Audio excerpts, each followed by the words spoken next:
We are recording. Thank you.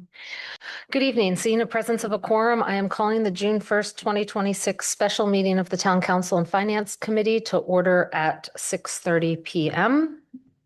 Please be advised that this meeting is being held in person and that remote access option for members of the public is provided as a courtesy only.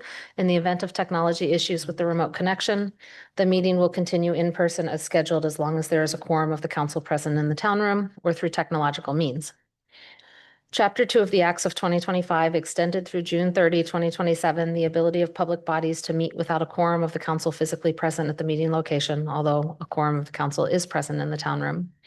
This meeting is being recorded and is accessible in real time via Zoom, phone, and as a live broadcast on Amherst Media Channel 9 and at amherstmedia.org. At this time, I will call upon each counselor by the name they have indicated that they would like to be addressed. This will indicate that we can hear you and you can hear us. Counselor Brevik.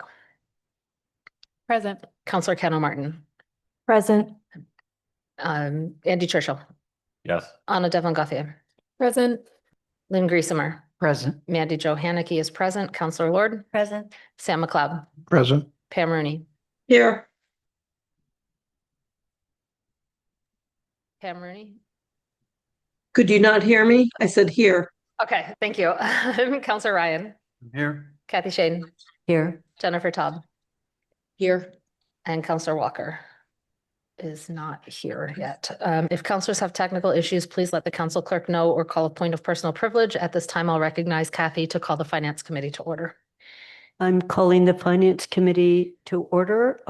Members of the council have already indicated they could hear and be heard. So I'm calling on Joseph Jane, who is one of our resident members. Yes, I'm here. Thank you. Thanks, Joe. Thank you. At this time, this is the Capital Improvement Program Public Forum. We will move to the regular council meeting immediately after this, for those that are here for that. At this time, I will recognize Paul for the Capital Improvement Program. Brief presentation. Actually, I'm going to turn it right over to Sean Mangano, our finance director. Thank Sean. you, everybody. Can you hear me okay? Yes. So my name is Sean Mangano. I'm the Director of Finance for the town, and tonight is our public forum on the Capital Improvement Program. This year's plan is the result of a lot of hard work by department heads and our Joint Capital Planning Committee to put together a 5-year vision for capital needs for the town. This year, like in past years, we started with last year's plan and then worked with department heads to identify what new needs there were and pull it all together. Next slide. So this year's plan allocates $11.5 million of funding, which includes everything but enterprise funds, which are supported by water and sewer rates. This does include debt, and the roughly 3/4 of the funds are going to the schools, library, and public works. The schools and the library portions both include debt payments for new building projects that are anticipated. So that's why their slices are a little bit bigger than typical. And the public works slice includes all of our road investments, which is pretty standard. Next slide. So some highlights of this year's plan. In economic development, there is $200,000 for the planning department to bring on consultants and experts to help them program the Wildwood site, which we anticipate being turned back to the town in the fall. There will be community involvement in that process, and so these funds will help support that effort. And then the Hampshire College campus, which the town does not own, but has an interest in what ultimately happens there. This will provide the department with any resources they need to support that effort. And then in infrastructure and sustainability, there's $1.2 million for road repair and cash capital, or road repair and resurfacing. That's the cash capital component. That combined with Chapter 90 will produce well over $2 million for road repairs. And then lastly, there's $200,000 really for our sustainability director to implement different strategies that are outlined in the climate action plan. And we can update the group more on those strategies later. Next slide. Debt is a large portion of our capital improvement program. The first thing we do is subtract any debt from projects approved in the past. And this chart, the top section is sort of our regular municipal debt that's been approved in the years going forward. The second section is our municipal debt that was funded through a debt exclusion, which is really just the schools. So there's an additional tax levy that's temporary to fund that specific debt. Next is our regional school district assessment, which is the debt of the region, but we are allocated a slice of that every year. And then the last section is our Community Preservation Act debt. And the only difference between this chart and what was in the budget document that you all received is the War Memorial Bathhouse at the bottom. That project wasn't approved at the time we printed the budget, but it is now approved. So we've put on this sheet the projection of that debt. Next slide. So as we look to the future, we use this 5-year plan to guide our decision making. One key element of this year's plan, which is really emphasized by the Joint Capital Planning Committee, is no new debt and being really judicious with taking on any new debt before we take on the DPW, because we want to keep our debt obligations as low as possible to make that as easy on the town as possible. But it's still going to be a challenge. Another component of this is that it allocates 10.5% of the tax levy, which is up a little bit from the prior year. And that's the level we think is necessary to complete our 4 building projects and also have some funds available to meet other needs in our departments every year. And so that leads me to the last piece of that slide, which is as we look forward and you look at the capital plan, there's not enough resources to meet all of our needs. So we're going to have to work very carefully with our department heads to prioritize their projects, seek alternative funding sources, seek alternatives to their projects that still can address the need. And that'll be a major challenge for the upcoming capital improvement programs. Next slide.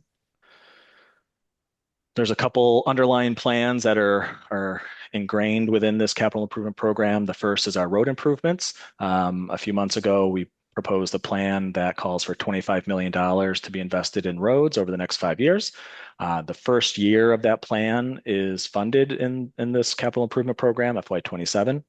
And the key here will be in the coming years in the fall when we certify free cash and the town council is weighing what to do with free cash, that we really prioritize roads in order to fulfill this plan. Next slide. And then the last piece here is our 4 building projects. We have 2 projects that are anticipated to be fully completed next fiscal year. We are currently soliciting proposals from designers for our DPW. And once that is set, which we think will be complete in the next month or 2, we'll have a much clearer timeline for the DPW project, but we think that's still a couple years away before it could potentially open. And that leaves us with the fire station, the last of the 4, which is we do not have enough funding currently to complete. We have $13 million set aside. We anticipate another 4 to 5 coming back after the elementary school project is complete from the investment tax credit and from rebates. But that still leaves us $10 to $12 million short of our target. And we do have some designer funding approved that was approved many years ago. So as we get closer to that target of $30 million, we can get that design work started. And with that, I thank you all and welcome any questions. Thank you. It is now 6:38, so we will have at a minimum 8 minutes of public comment at this time. This is public comment only for the capital improvement program. There will be other public comment later for general public comment. If you're attending remotely and would like to make public comment on the capital improvement program, please raise your hand now. And if you're in the town room and want to make public comment on it, please sign up with Athena. Residents are welcome to comment or ask questions in this forum related to the capital improvement program and plan. It is not a general public comment period. That period will take place during the regular town council meeting that begins after this forum adjourns. Council workers joined. Oh, thank you. Councilor Walker, can you hear us? Yes, I can. Thank you. Excellent. Thank you. Public forum comments or questions are not reflective of the opinions of the town council. Because this is a public forum, though, if questions are asked about the capital improvement plan, there is a potential for them being answered. We do not have any hands on Zoom raised. Has anyone signed up, Athena? Yes. Excellent. Can you call that person up? No. Vince O'Connor? Vince, please come on up, state your name and make your comment on.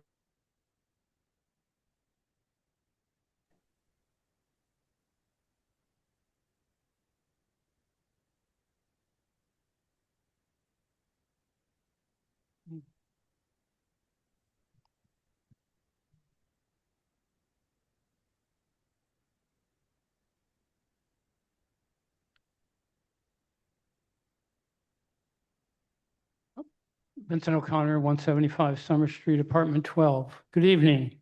I'm going to ask council members tonight who support our public schools to engage in smart, responsible budgeting to support both school budgets as voted by the respective school committees.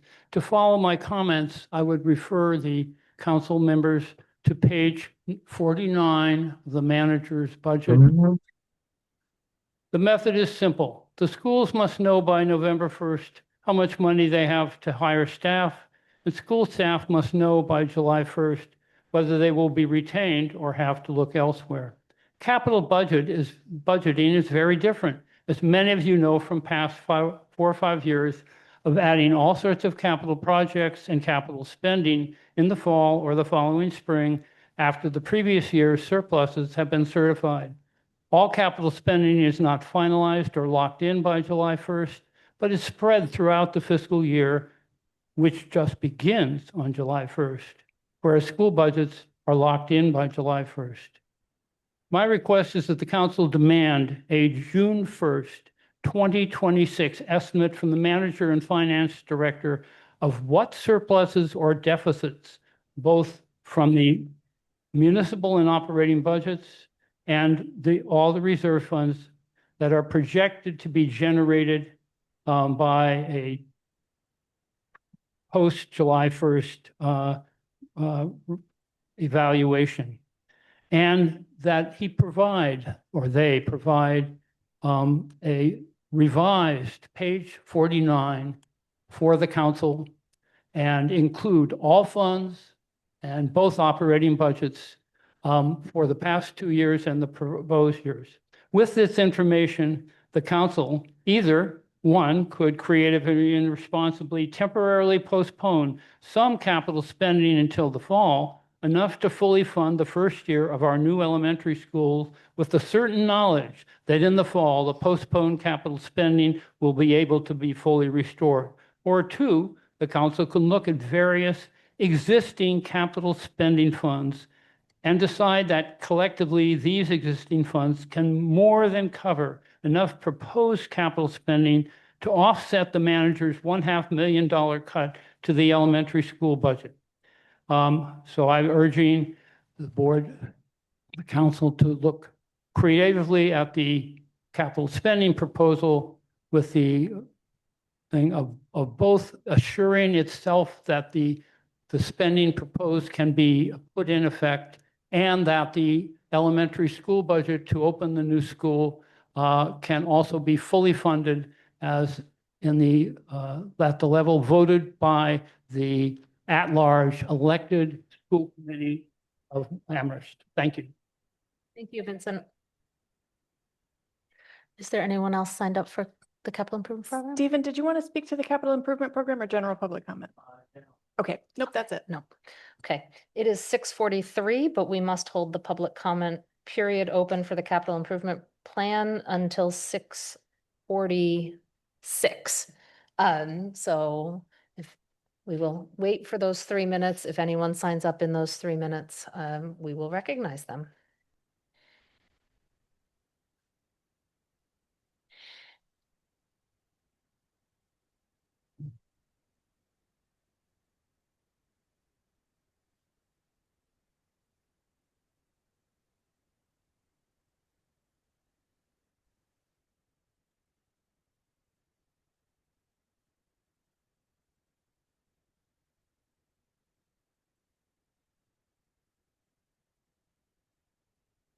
While we wait, I figured I'd just mention that this is a requirement of the charter and the council has preliminarily voted to seek a change to the charter during our charter review committee so that we don't have this dead time in the future, but that we still hold these public forums, but without the required time that may be unfilled by comment.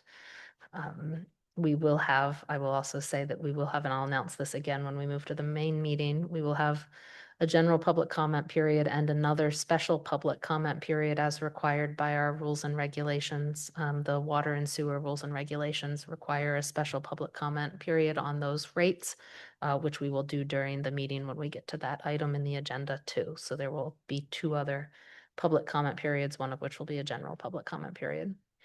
But right now we are waiting for the time to expire on the public comment period for capital improvement plan. If there's anyone that would like to speak to it on remote, please raise your hand. And if you're in the town room and have decided you might want to speak to it, speak to our town clerk.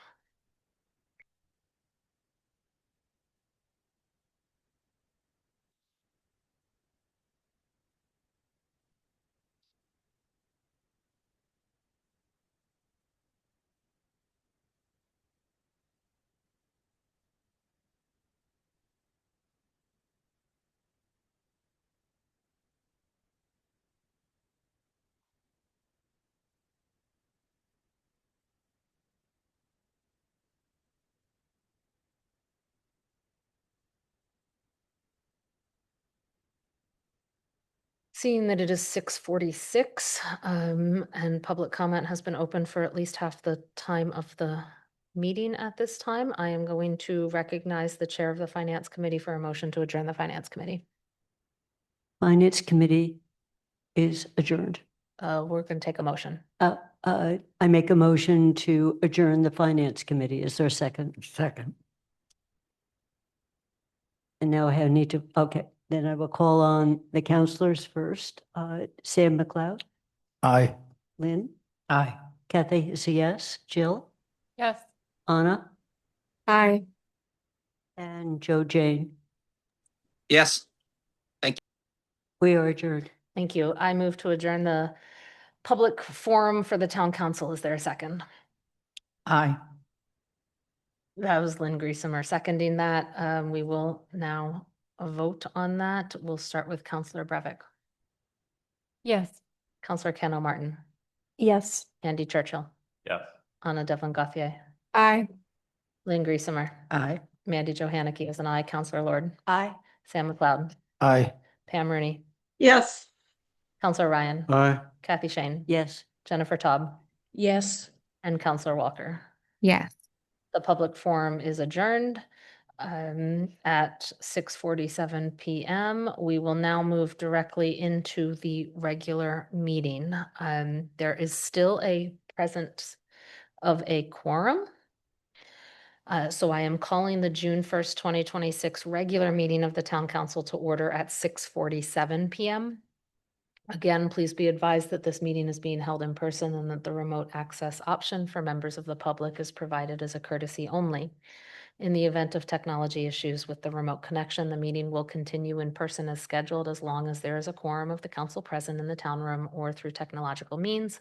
The meeting is continuing to be recorded and is accessible in real time via Zoom, phone, and as a live broadcast on Amherst Media Channel 9 and amherstmedia.org. I have already taken the roll call attendance to make sure everyone can hear and be heard. As I stated earlier, there will be one public comment period during general public comment period and one special public comment period devoted to comments on the proposed FY27 water and sewer rates and amendments to the water and sewer regulations. If you are in the town room, please sign up with the council clerk to make public comment at either of those sessions. If you are attending remotely at the time, I will ask you to raise your hand in the Zoom application when we reach that time. The announcements are in the agenda, but we have one additional one that I'm going to recognize Kathy for.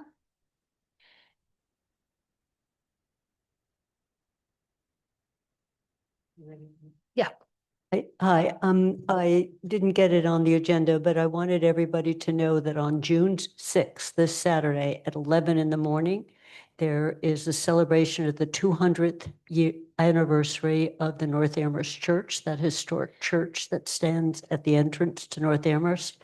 It will be a celebration both of the history with some recounting of it, amazing food, and there's an extraordinary organ, and we have an organist coming. So it is a you all come, and I just met, it's going to have a terrific agenda. Thank you, Kathy. There are no hearings scheduled for tonight, so we move on to general public comment. Anyone wishing to make general public comment who is attending remotely, please raise your hand in the Zoom application. If you are present in the town room and have not signed up with the council clerk, please do so now. Residents are welcome to make public comments on matters within the jurisdiction of the town council. The council will not engage in a dialogue or comment on a matter raised during general public comment. Public comments are not reflective of the opinions of the town council. The First Amendment broadly protects individuals' rights to address the government, to speak, and to express themselves, including their right to say hateful and offensive things. I am generally unable to shut those commenters down under the First Amendment to the U.S. Constitution unless their level of speech falls within an exception articulated by the courts, such as fighting words, true threats to a particular individual, harassment of a particular individual, or incitement of imminent lawless activity. If a question exists as to whether a particular speaker is engaging in unprotected speech, I must defer to the principle of freedom of speech. There are no hands raised on Zoom of people who wish to make public comment. How many people in the town room have signed up? 3. 3. Each commenter will have 3 minutes to make their comment. Athena? Evan Naismith. Evan, please come on up, state your name and where you live. I think the light is probably still on, but on the mic, but if it is not, please make sure it's on and then make your comment. Good evening, councilors. Evan A. Smith, District 5. I hope you guys got the handout. We're going to discuss some numbers tonight, but if you get bored, just hit the trapdoor button and poof. Okay. Economic progressivism means that wealthy individuals pay more than their fair share, and less wealthy individuals get a robust social safety net. Just think about Bernie Sanders. That's economic progressivism. When we look at the raw numbers, it becomes clear that Amherst's current housing policy is not at all progressive. Over the last decade, the average Amherst homeowner's house has appreciated in value by $21,000 a year. Those homeowners also obtain a $2,000 annual benefit from the state and local tax deduction, SALT, and another $2,000 a year from the home mortgage tax deduction. Homeowners do, however, have to pay about 1.5% of their home's values in upkeep, averaging like $6,000. They also have to pay $4,200 in capital gains tax, but only when they sell their house way down the line. All in all, the average Amherst homeowner profits about $15,000 per year just from owning their home. It gets worse though. The benefits are even more extravagant for wealthier homeowners. I live in Amherst Woods. Since I moved there 5 years ago, my house has appreciated by $200,000. That's 40 grand a year. The average Amherst renter household makes only 38,000 a year. That's according to your HPP. In other words, I make more money just from owning my home than Amherst renters earn at their jobs. Phrased differently, it's more profitable to own a home in Amherst Woods than it is to have a full-time job paying $19 an hour. To top matters off, our Black and brown neighbors are overrepresented by double in the renter category.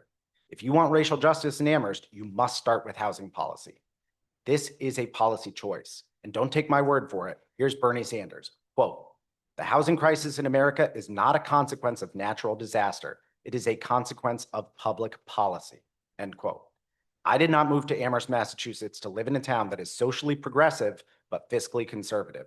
The numbers I just quoted shock the conscience. They are a natural consequence of the town meeting government wherein homeowners wrote policy to benefit homeowners. But that era is over and we must change. Throughout this summer, I plan on introducing half a dozen bylaws, each aimed at increasing renter affordability. These bylaws are simply the codified versions of the HPP's recommendations that 10 of you already endorsed.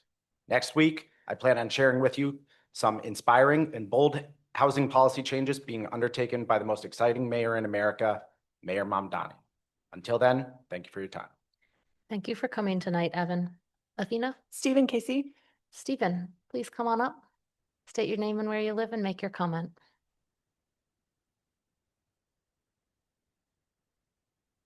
Stephen Casey, 26 Halleck Street, apartment 7.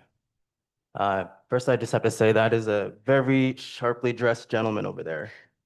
And from what he was saying, I agree with the concerns of the economic strain. You know, we see at this local level that we're not alone in that. We see that over the state, in the country. And I'm actually here tonight because I just cannot stand idle. One of the huge impacts on our economy is Hampshire College. The school is of great value to me personally, and it should be to all of you. The loss of that school, the loss of the jobs with the staff.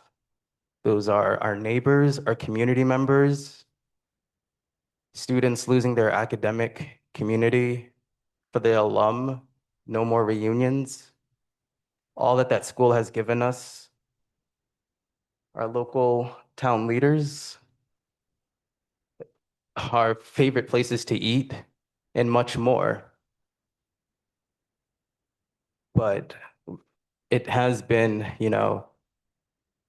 stated that the current plan is not feasible, and so there has to be a change, and I accept that, and we accept that.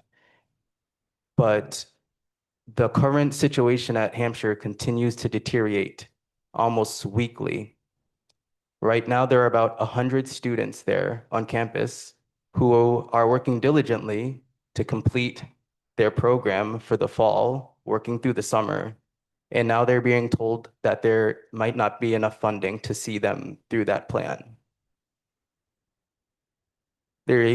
Students that have transferred to other schools are facing challenges where they are not receiving the same financial aid packages that were offered at Hampshire.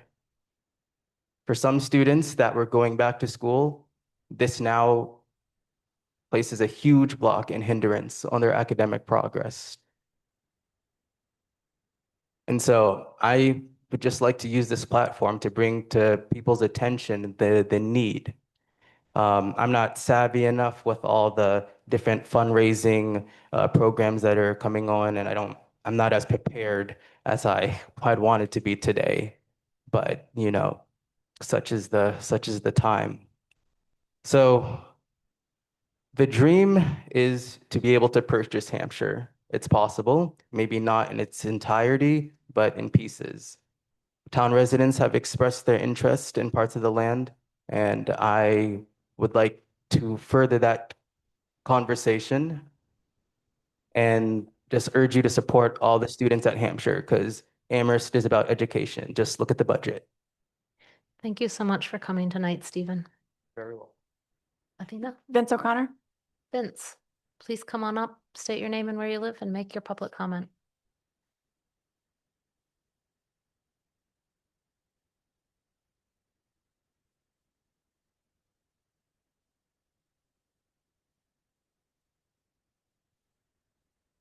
So Vincent O'Connor, 175 Summer Street, apartment 12. I have comments about three issues. The first is about the governor's executive order regarding ICE activity.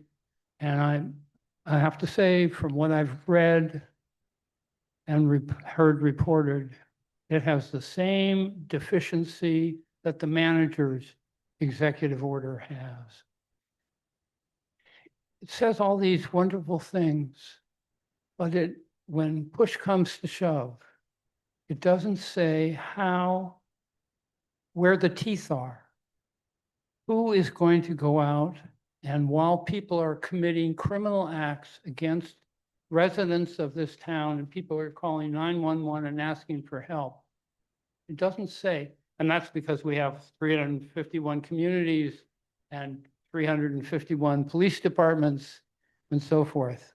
But I think that it's a serious problem to announce all these things that sound good for people who run institutions, but for the people who are going to end up calling 911, where's the beef? So the second comment has to do with the building projects for Public Works and then for the fire department. I really think that the town is serious about listening to the employees of those two departments, that they should offer the unions that represent those departments, the employees of those departments, matching funds, $5,000 to $10,000, so that the unions can hire competent professional people to participate in the discussion of what is going to be constructed and how it's going to be constructed and what it's going to include and not include. And I think that's the best way to partner with the employees. And finally, with regard to public works road building,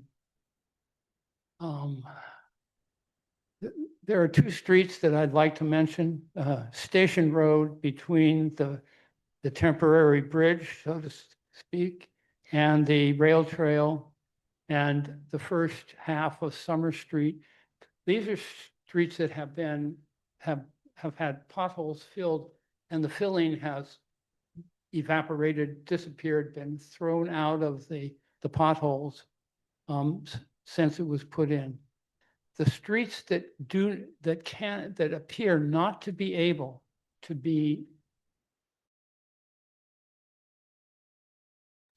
need to be at the top of the list, because those are the streets that are essentially irreparable without substantial work. Please conclude your comments. Thank you, Vincent, for coming tonight. Athena, do we have anyone else? No. And there are no hands raised online, so that concludes general public comment. We will now move to the consent agenda. The following items were selected because they were considered to be routine and it was reasonable to expect that they would pass with no controversy. To remove an item from the consent agenda for discussion later in the meeting, ask that it be removed when I list the consent agenda items. The request to remove an item from the consent agenda does not require a second. So I will read the motion now, but I won't seek a second until we see if there's anything to remove. And the motion is to move the following items and the printed motions thereunder and approve those items as a single unit. Item 8D, approval of request for long-term use of the public way, Amherst Mobile Market. Item 8E, approval of permanent changes to the public way, West Street and Mill Lane sidewalk redesign. Item 8F, approval of permanent changes to the public way, North Pleasant Street sidewalk and parking improvements. Item 8G, intergovernmental agreement with Pelham for treasurer collector services. Item 8H, acceptance of deed for watershed land. This is land that we approved the borrowing or the money to purchase a couple of meetings ago, and now it's accepting the deed for that purchase. Item 9A 1 to 2, approval of town manager appointments to the Historical Commission and a whole bunch of reappointments that are listed on the motion sheet and the agenda. And item 11A, approval of minutes, May 18, 2026, regular meeting. Are there any requests to remove any items? Kathy Shane. I'm not going to remember the number, but the North Pleasant Street redesign with parking and sidewalk. So that is item 8F, Okay. approval of permanent changes, North Pleasant Street sidewalk. Yeah, I'd like to see a look at what that looks like and have a quick discussion. No problem. Are there any other requests to remove items? Seeing none, is there a second to the motion that includes items 8D, E, G, H, 9A, 1 and 2, and 11A? Ryan, second. We will now vote, and we start with Sam McLeod. Can you repeat what we're voting on? This is the consent agenda without the North Pleasant Street items on it. It's on page 2 of the motion sheet.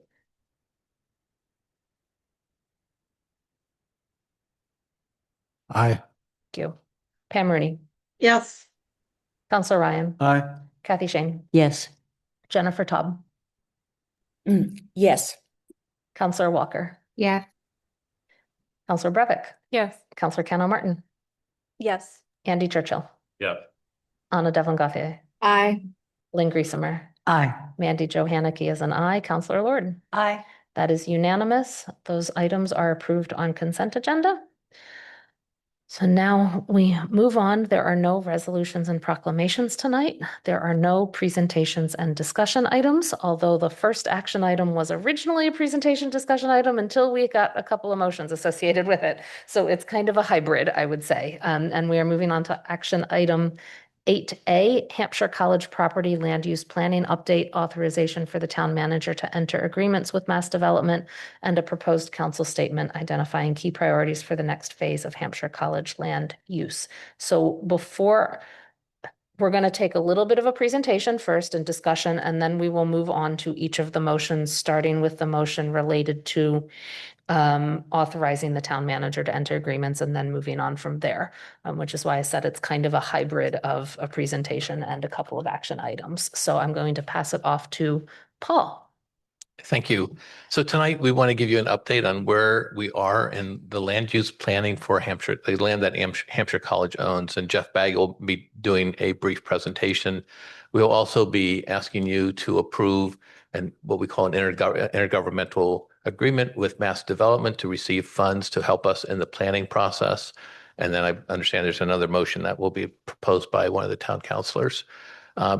A lot is going on with the college right now. I think you've received I've emailed you some information even as late as today in terms of the situation with the college in terms of its finances. But we're focused tonight on the use of the land and how we think that the town should be involved in that. Later, we will request that we go into executive session to consider potential purchase of land, but that will happen at the end of the meeting. So Jeff, do you want to go through your update? Yes, great. Can everyone hear me? Yes. Excellent, thanks. I'm really happy to be here. I wanted to come to the council with Paul and announce that we are really pleased to have a collaboration with Mass Development for what we're kind of describing as an extensive but focused initiative to prepare for future potential uses of the Hampshire College campus. As you can see here, I'm trying to break down some of the key components, but phase one, we've received the letter today. I think it was dated yesterday. So this is hot off the presses. We've been working on this for several weeks to get to this point. And what we're looking to do is have phase one, which I'll describe in the next slide, begin pretty much immediately. And it will allow us, access to basically a skilled team.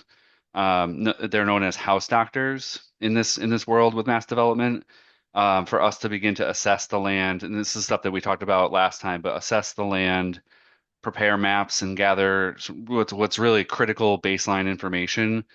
Conduct initial public meeting.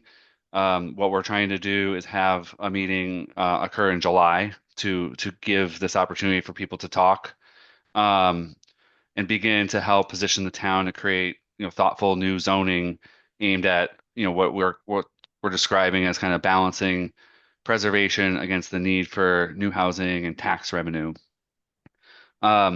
Phase one, so we talked about that. Phase two will be part of a new rolling grant that Mass Development is creating for other communities. There are a couple other communities in Massachusetts who are also working through the challenges and opportunities of closed campus. What we're really appreciative of is Mass Development's effort to kind of carve off a phase one for us so that we can really start right now with urgency. And I do want to give note that Claire O'Neill is in the audience, and she's from Mass Development, and her team have been really critical to shepherding us to this point where we're at today. And let's see, a couple more notes. So as what's listed on the slide, I mean, the goal is really to create a process for us to collect information and community input, create a vision for the developable portions of the campus, and enact zoning to implement the vision over time. And what this will do is it will really enable the property to generate much needed tax revenue for the town. It's one of the overarching goals. It will allow for us to look at and understand and plan for various kinds of housing to be implemented over time. And so that is something that we'll continue to say, is that we'll be hoping to create the plan and the zoning, and it'll allow something to be implemented over time. And then again, balancing redevelopment with preservation of important resource areas. And we're also embracing the existing cultural institutions. So we are really cognizant of what's surrounding the college campus and the importance of those entities. Phase two, I mentioned, is going to be implemented for our project. It will seem seamless on the outward facing view, but internally we have kind of this phase one MOA that Paul described for phase one, and then we'll have a second agreement for phase two as mass development, unrolls their program for the other communities to join in. With that, you could go to the next slide. So phase one, is as I described, kind of trying to start immediately, and phase one is really targeting June and July. And the things that we talked about last time, we're honing in on the things that we want to identify in the activities is really just looking at the basic physical characteristics of the site. There's a lot to look at and examine, which we've never really looked at before. So there's roads, there's infrastructure, there's developed areas, there's undeveloped areas. And so this team will really help us look at that, understand it, map it, and then make that available to the public. We're going to look at the existing regulatory framework. So the two examples are zoning and wetland regulations, but there's a lot of other things that would probably get incorporated into that review. We are, part of the team will look at the market, so the real estate market, the economic development components, where there might be interest for uses to look at the campus as well. Looking at existing infrastructure and utilities. So we have had multiple discussions with DPW. They have some baseline information and understanding of what's on the site, but we really need to take a deeper dive in terms of the location quality and capacity of some of that infrastructure. And that's really this baseline information setting the stage for what's out there today.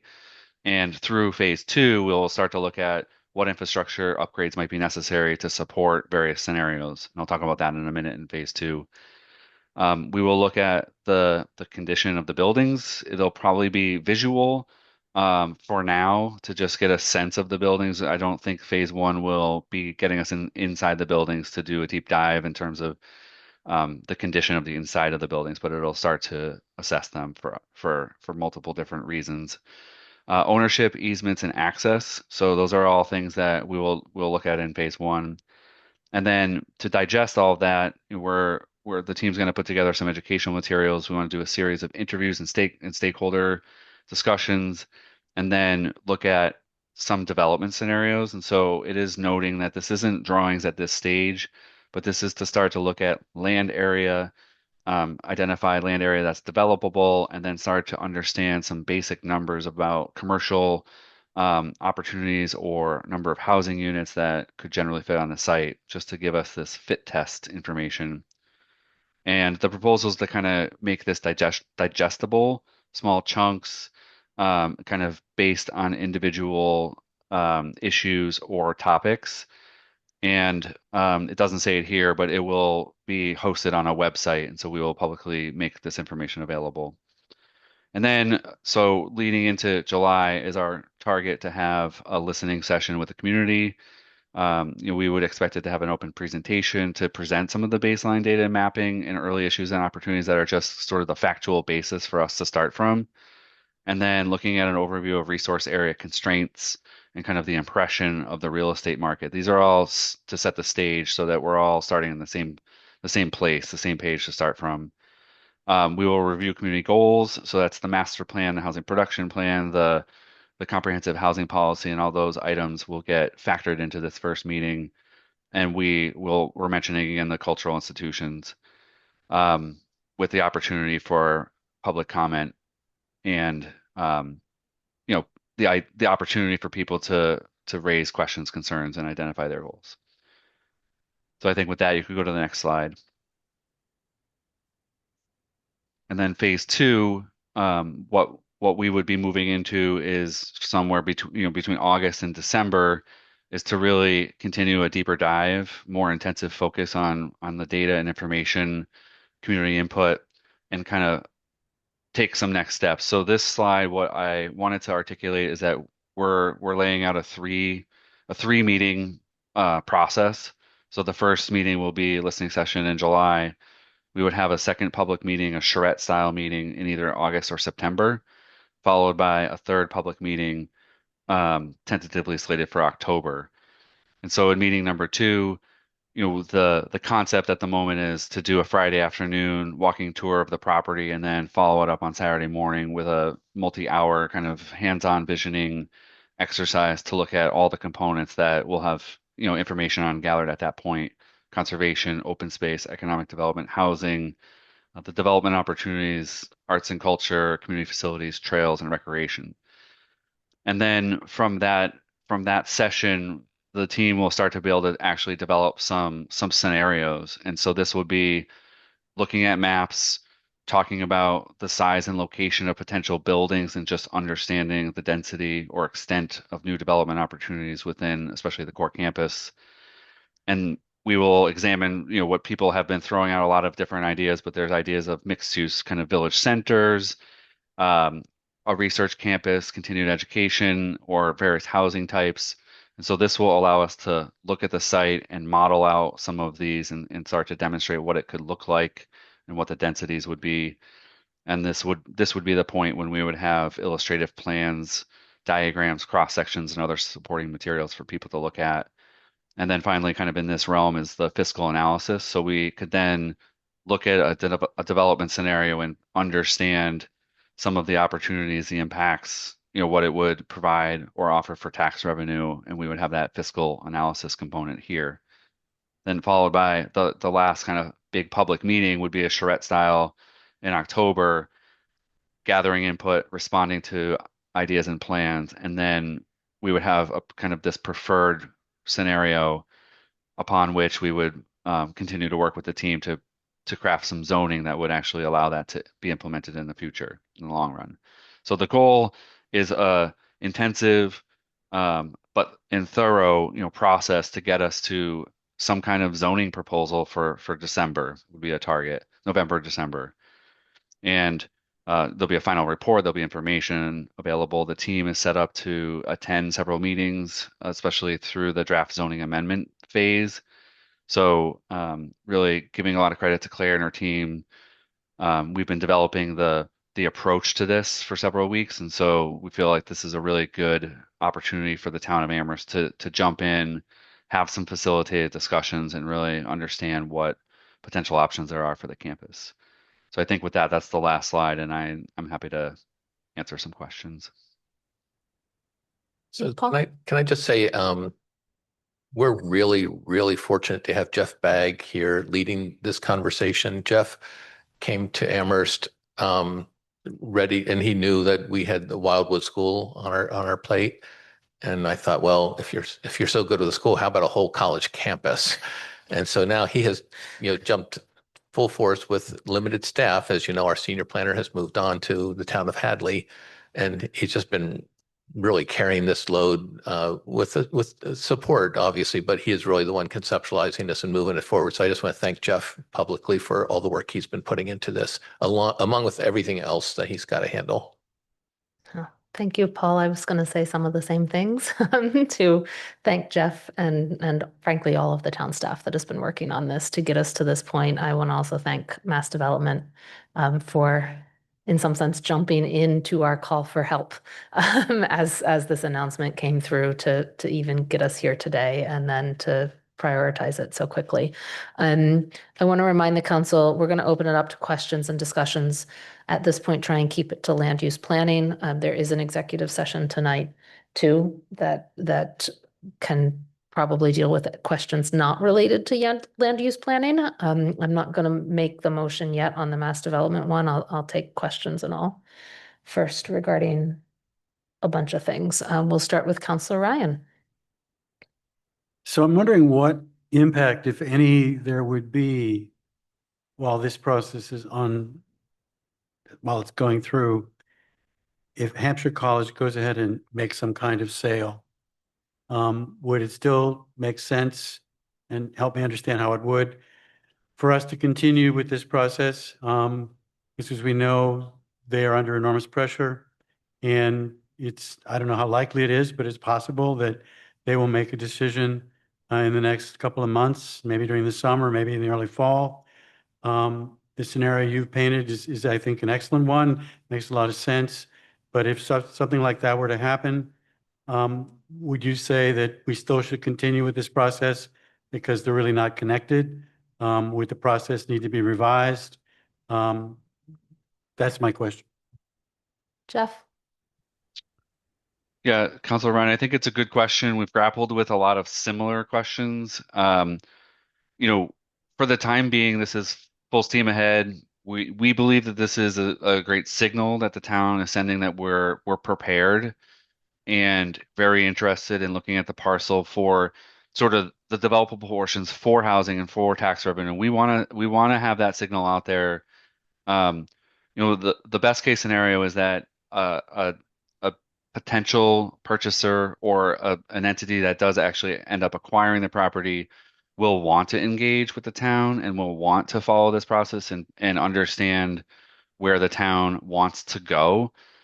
So that we do in general feel like a partnership will be the best case scenario. There are other options for things to happen beyond our control, and we will adapt to that if necessary.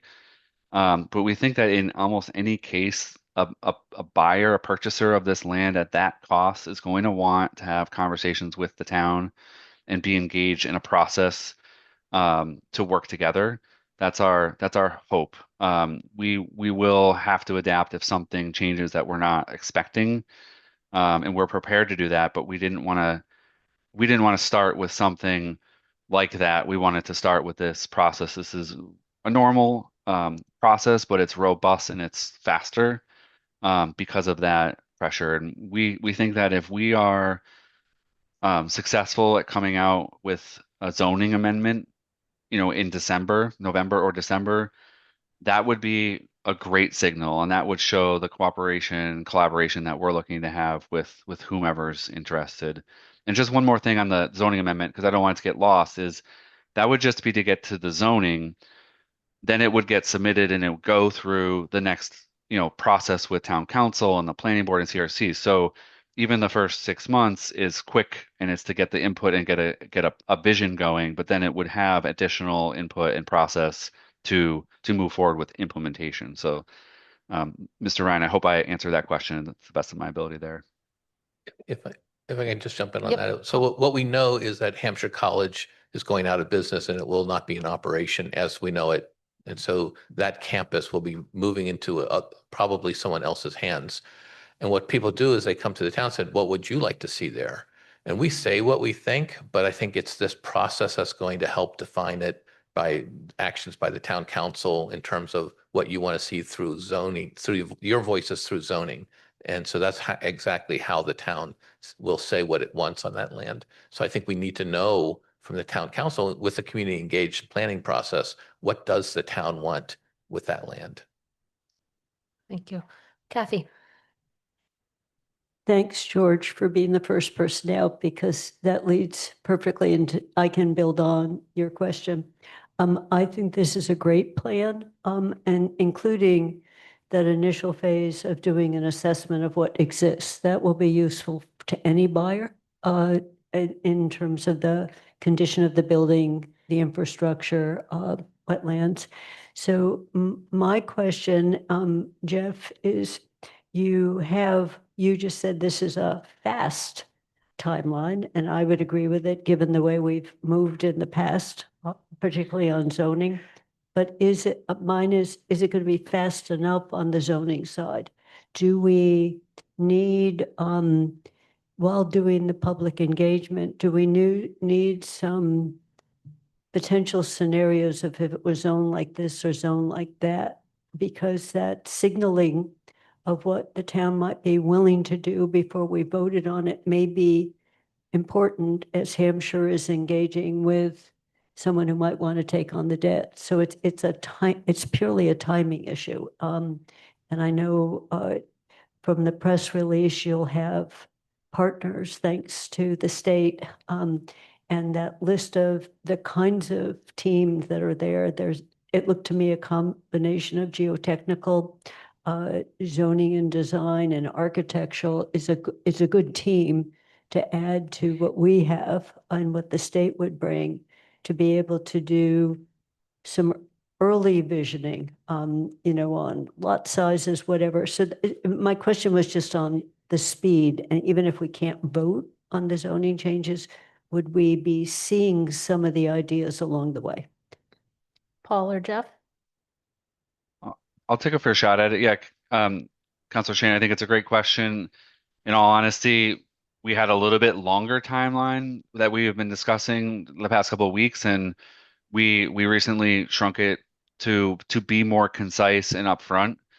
Um, so, we really want to be able to engage people along this path, and I think the team really advised to make sure that we're allowing people the time and opportunity to have a voice in the discussion. And so what we recently came up with, and we're finalizing the scope. It's still in draft, but we think we have a really good handle on how it'll unfold, especially this phase one, is really having time to get some of that data together. So mapping and understanding and really dive into that and then be present in July with the community, showing the maps and having the discussions and starting to talk about what's possible. That's actually quicker than it was originally slated to happen. And so we think that that's going to be good. We were a little sensitive about doing too much during the summer. We want to make sure that there's opportunity for people to follow along. And so I feel really good about starting in June. I mean, we're meeting Friday, I think, and then next week, and we're really going to ramp right into this, and then have that first listening session in July. And from there, even though we're doing it in two phases, technically behind the scenes with two contracts, it's going to be seamlessly going into August or September with that second community meeting, and that's when it'll be a charrette style. That's when people will understand certain pieces of puzzle that are available on the property, and I think we want to make sure that we're going fast but not too fast. So we did talk about that, Ms. Shane, and I think we landed in a really good spot. So um, hopefully that answers your question. You did, thank you. Okay, thank you. My hand is raised next. That actually segs into my question. Maybe this will do that well for the rest of everyone as we seg into each other. But the summer meetings and the 3 public meetings, are not at ideal times. So I have a couple of questions related to that, with some of them over the summer when people are traveling. How soon can we get those dates finalized so that they can be out in the public and announced? And then also, will there be an ability for people who cannot attend those meetings to basically attempt to submit or put in similar public comments? A listening session might be easy, but I'm looking at the charrette in August, I think it was, or early September. That's a couple hours with maybe some diagrams and all. That might be a little harder, but is there a way to make sure that some sort of ability is able for people who can't attend those to make similar comments that are undertaken and considered as the next phase of the work goes through? Jeff or Paul? I believe that we can make sure there's an opportunity for people who couldn't attend a meeting to have some way to communicate. And I think the first meeting is really just to allow people to come and understand what's happening and see some information. And so we will be providing a web page. So the consultant team, a Horsley Witten group, is sort of the overarching consultant team, and so they're going to host a website that can be story map style, so it'll be easy for people to scroll through and find information. It'll be map based, and it'll be much more interactive. No offense to our website, but it'll be more interactive and easier for people to access the information. And I'm pretty sure we can, at a minimum for the July meeting, have an opportunity for people to provide comments. And then in terms of the second meeting, we did talk today about maybe pushing it from August into September, sometime like maybe after Labor Day, so that people are settled back into their routines. What that would do, and we would want to accommodate that, what it would do is just push the product out probably from November to December. But I think to be cognizant of people who might really want to participate in that really in-person charrette style meeting, I think we could potentially talk about shifting the date a little bit from August to September. And I think the idea would be to get the date in July. We don't have a contract signed yet. We need authority from you to do that. And then once we get a contract, I think Mass Development's ready to go. That once we have a contract, then we can start talking about actual dates. And, it'll be hard to find a good date because there aren't, but I think the alternative is to wait till after Labor Day, which I think is not acceptable. We just need to work on it. there will be plenty of opportunity. And I think having online opportunities and recorded for Amherst Media or whoever, if we just do it through Zoom, I think the hybrid meeting is going to be the best way that we can do it because we want people to be present, but also if you're traveling, you'll still be able to log in and watch it either in real time or after the meeting's been recorded. Excellent. Thank you. Lynn. I do hope the meetings can be held so that even people who aren't in town can participate actively, given today's technology. So let me just paint a scenario and allow me to ask then the question. And the scenario is sometime between, now and the end of June, somebody buys this property and they buy it with, the intention of having it be, I don't know, an educational something. It seems to me that even if they do that, we probably want to go ahead and do something with zoning because the possibility, frankly, of a higher ed institution surviving a startup in this day and age is zip. So my real question then is, would we just go ahead and do zoning regardless, recognizing that whoever bought it is then going to want to influence the zoning so they can get the best dollar back? Paul or Jeff? Yeah, I think that is a potential scenario, but I think even any kind of land purchase is going to take time. No one's going to write a check. Maybe someone will write a check. I think Hampshire would love for someone to write a check. But if you're buying a major piece of land, you're going to need some due diligence, some time to get your financing in order, whatever that's going to be needed to be done. So I think, and they're going to want to know what the town wants. If it is a comparable educational institution, I think you're right. That doesn't preclude the town's efforts in saying, if that institution were to move on, what would we like to see on this land? And they may not want all of the land anyway. Thank Can you. I just say one other Yes. thing? I also want to thank Mass Development for stepping to the plate. You've always been a good partner with cities and towns. Thanks. Thank you. Councillor Kendall Martin. Yeah, I similarly, I have a concern that the process is really fast, and I think it's going to be hard to get the kind of community engagement that we want, especially given the time of year. And also, I'm concerned about accessibility to everyone in town to be able to give their opinion. So thinking about things like language. Are we going to have translation for these materials into what languages? Also thinking about times of day, like people work at different times of day. So if it's an evening meeting, we might have people who work the evening shift. So when would there be opportunity for them to attend? Transportation, like where is the meeting going to be? Is it on the bus line? Hopefully, I mean, maybe it's right here in town hall, but I am just really concerned about accessibility and about who gets to give their opinion on this. And I know there's a lot of opinions. We've all been contacted on the council, I'm sure, because I've seen the emails that go to all of us. And so there's a lot of people with a lot of opinions on this, and it is a really monumental decision. So I'm just really concerned about the community outreach process and how it can be as robust as possible and given a really short time frame. Thank you. Andy. I appreciate Mass Development being represented here, and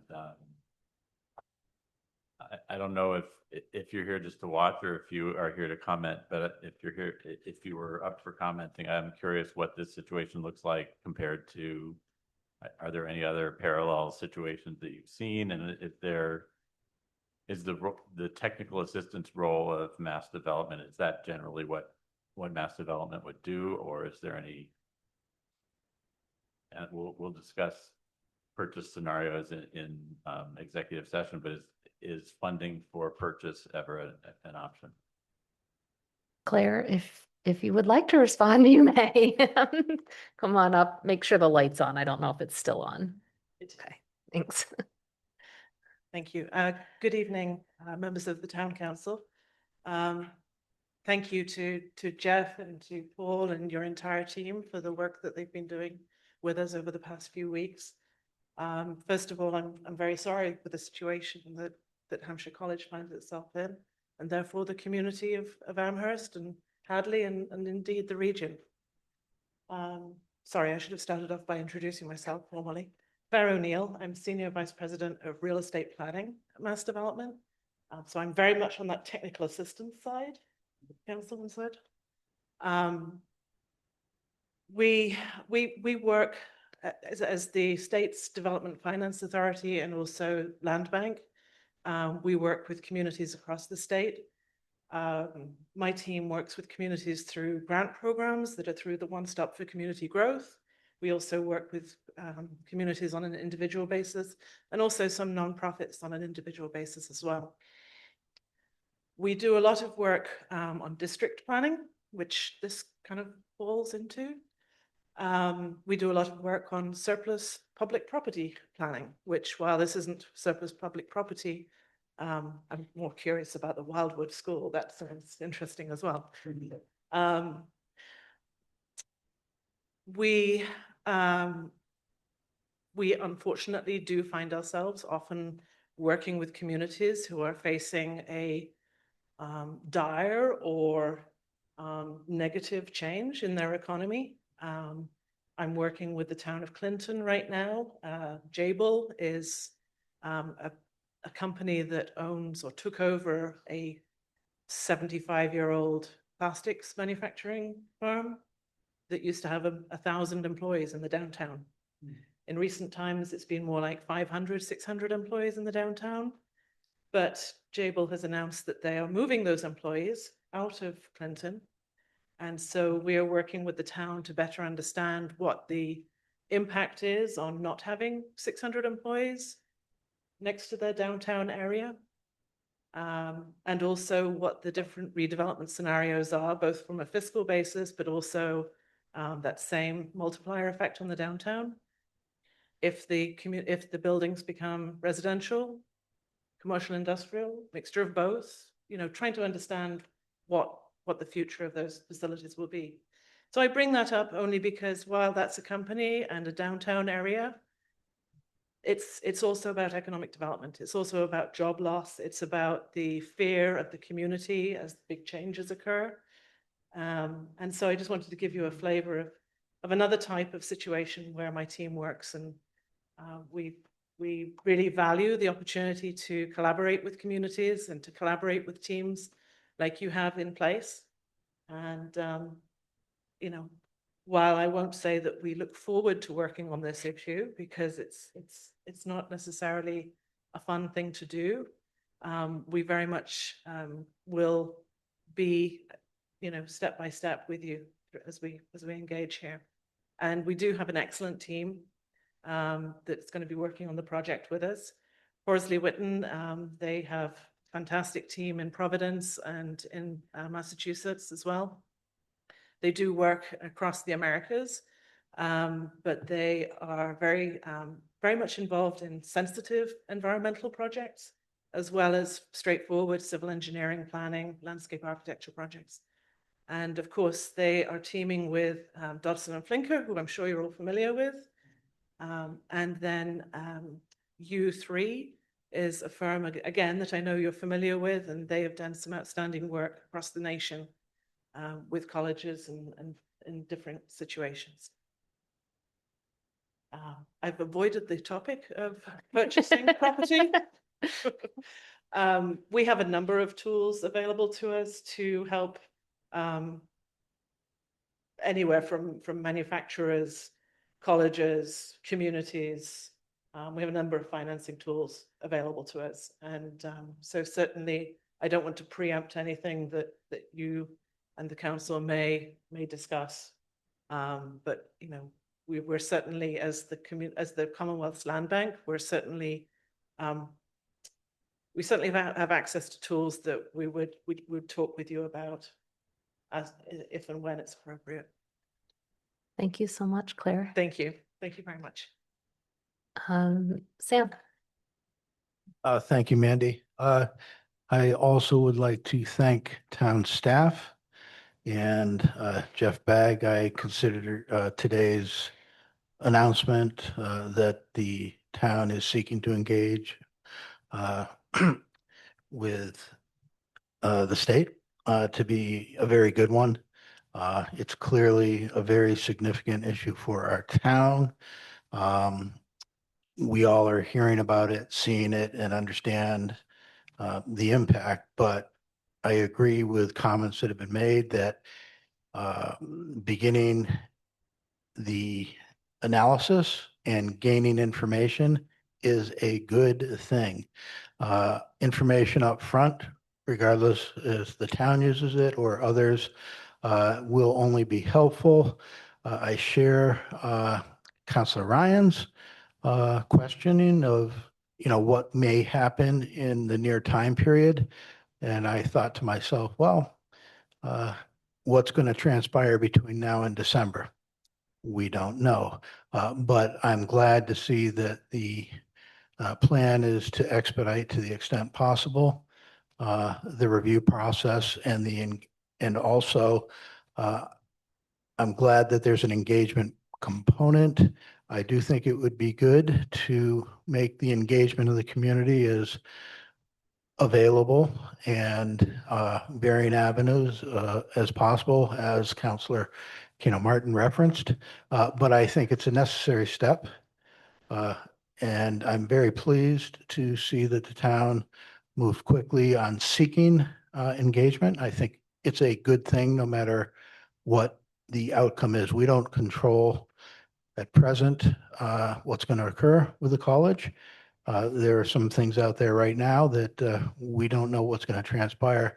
I'd like to thank Claire for being here and for communicating on multiple levels smoothly and informatively. The town has this is a big issue for us, and we should be deliberate and also engaged with a sense of urgency, I believe, in our process. Thank you. Thank you. Lynn? This is a question going back to, I'm sorry, my voice, to Paul and Jeff, and that is, will there be a committee guiding this, or will it strictly stay within the staff with the consultants? Paul? Yeah, so the intent is that the mass development will work with our staff, with the team being led explicitly by Jeff. And then, but it'll be a community engagement process and bringing in stakeholders who have been identified, and then utilizing the committees, the normal process for changing bylaws like zoning, the planning board, the CRC, and the council as being the decision-making process. So no special committee or anything like that. I see no other hands right now for general comments, so we're going to move to the motions. There will still be time to obviously discuss the motions at this time.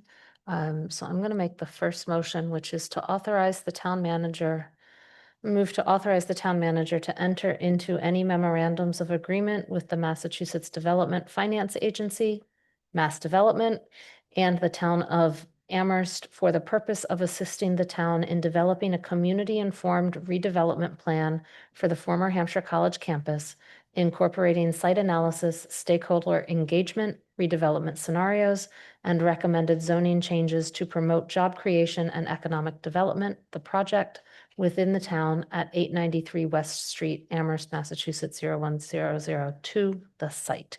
Is there a second? Shane Second, seconds. Rooney. Kathy got you before you, Pam. Nice try. You tried. Is there any conversation on this motion? Seeing none, we start with Pam. You get to be the first one to vote. You have to unmute. I did it 3 times. Yes. Counselor Ryan. Aye. Kathy Shane. Yes. Jennifer Taub. Yes. Counselor Walker. Yes. Counselor Brevick. Yes. Counselor Cano Martin. Yes. Andy Churchill. Yes. Anna Devlin Gauthier. Aye. Lynn Griesemer. Aye. Mandy Jo Haneke is an aye. Counselor Lord. Aye. And Sam McLeod. Aye. That is unanimous. We now move on to the second motion. I'm going to recognize Andy Churchill for this one, since he is the main sponsor of it. So Andy? Yeah, in your packet, you have a memo that describes the reason for the motion. And basically, this is jointly sponsored by Jill Can you Brevick. speak closer to your mic? Sorry. This is jointly sponsored by Jill Brevick, Lynn Griesmer, and Alicia Walker.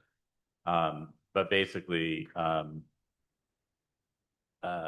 with the unfortunate closure of Hampshire College, the town of Amherst has been presented with a rare opportunity to guide the reuse of a significant amount of land to meet the town's widely acknowledged needs for more housing and tax revenue. We heard tonight an update on Hampshire College and the work that is going to be done there. At this time, we believe the town council has the opportunity to send a public signal to potential bidders on the property by articulating some key priorities for the next phase of the Hampshire College land use. So therefore, we present the following motion for consideration by the town council. So I move the future uses of Hampshire College land are of critical importance to the town of Amherst, and comprehensive, consultative, and inclusive land planning efforts are being undertaken by staff. As this effort continues, and as Hampshire College decides what to do with its land, the town council identifies the following key priorities and stands ready to provide zoning and regulatory support for them. Buildable land, the first priority is buildable land should be prioritized for housing, small business development, and other appropriate tax revenue generating uses. Second priority, sensitive habitat, farming, or resource areas should be prioritized for preservation, creating a balance between potential redevelopment and preservation. Third priority, housing development should prioritize a wide range of housing types as reflected in the town's 2021 comprehensive housing policy and 2025 housing production plan. And fourth, if components of the property could support identified town space or facilities needs, those needs should be considered. Is there a second? Griesmer, second. Do you have anything else to speak to the motion, Andy? I think that basically covers it. It seems appropriate to have this deliberative process, and at the same time, in our discussions, these priorities have sort of emerged, I think, fairly generally across the council. So I and the co-sponsors felt it was important to send that signal now so that people who might be considering these types of uses would feel encouraged to come forward. Thank you. Kathy? Just a short comment. Thank you very much for doing this and for the enumeration. I think it's a good idea what you've done in this motion, and I'm supportive of it. Thank you. Pam? Yes, thank you. I think your number 2 talks about protection of resource areas, and I think I'd like to sort of hear the word non-buildable. I mean, we're talking about preservation of non-buildable land, which would include all of the above. But I don't, if you understand what I'm saying. So I think you're potentially making a motion to amend to change the second bullet point to non-buildable sensitive habitat, farming, or resource areas. And the rest of it, is that what I'm hearing? Yeah, that's good. That's fine. Okay, that is a motion to amend. If that's friendly, Andy, you made the motion, Lynn, you seconded it. Do we need to take a second on that motion to amend, or is it friendly for you to add those words?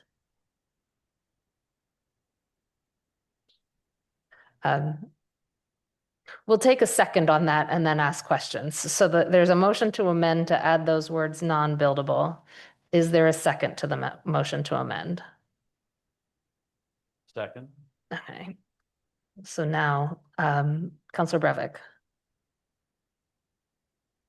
Sorry, just wondering if that then means that if there was land that would be considered sensitive habitat farming or resource areas that could technically be buildable, but currently is not built on, that then wouldn't apply here.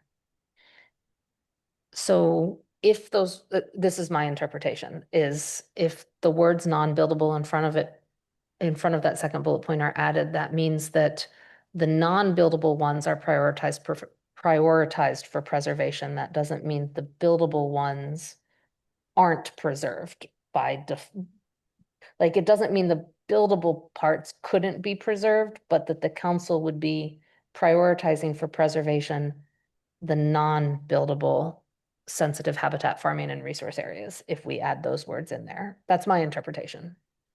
Okay, and then just, so it sounds a little bit like then stating the obvious, if it's non-buildable, we can't build on it, we wouldn't be I think at least my understanding of the sentiment of this is that we want to preserve as much of the land that is currently preserved as possible, whether it's technically buildable or non-buildable. And that's why adding this in was important. I think that adding non-buildable might weaken it. Anna. Yeah, I think my concern is in the same direction as Councilor Brevik's.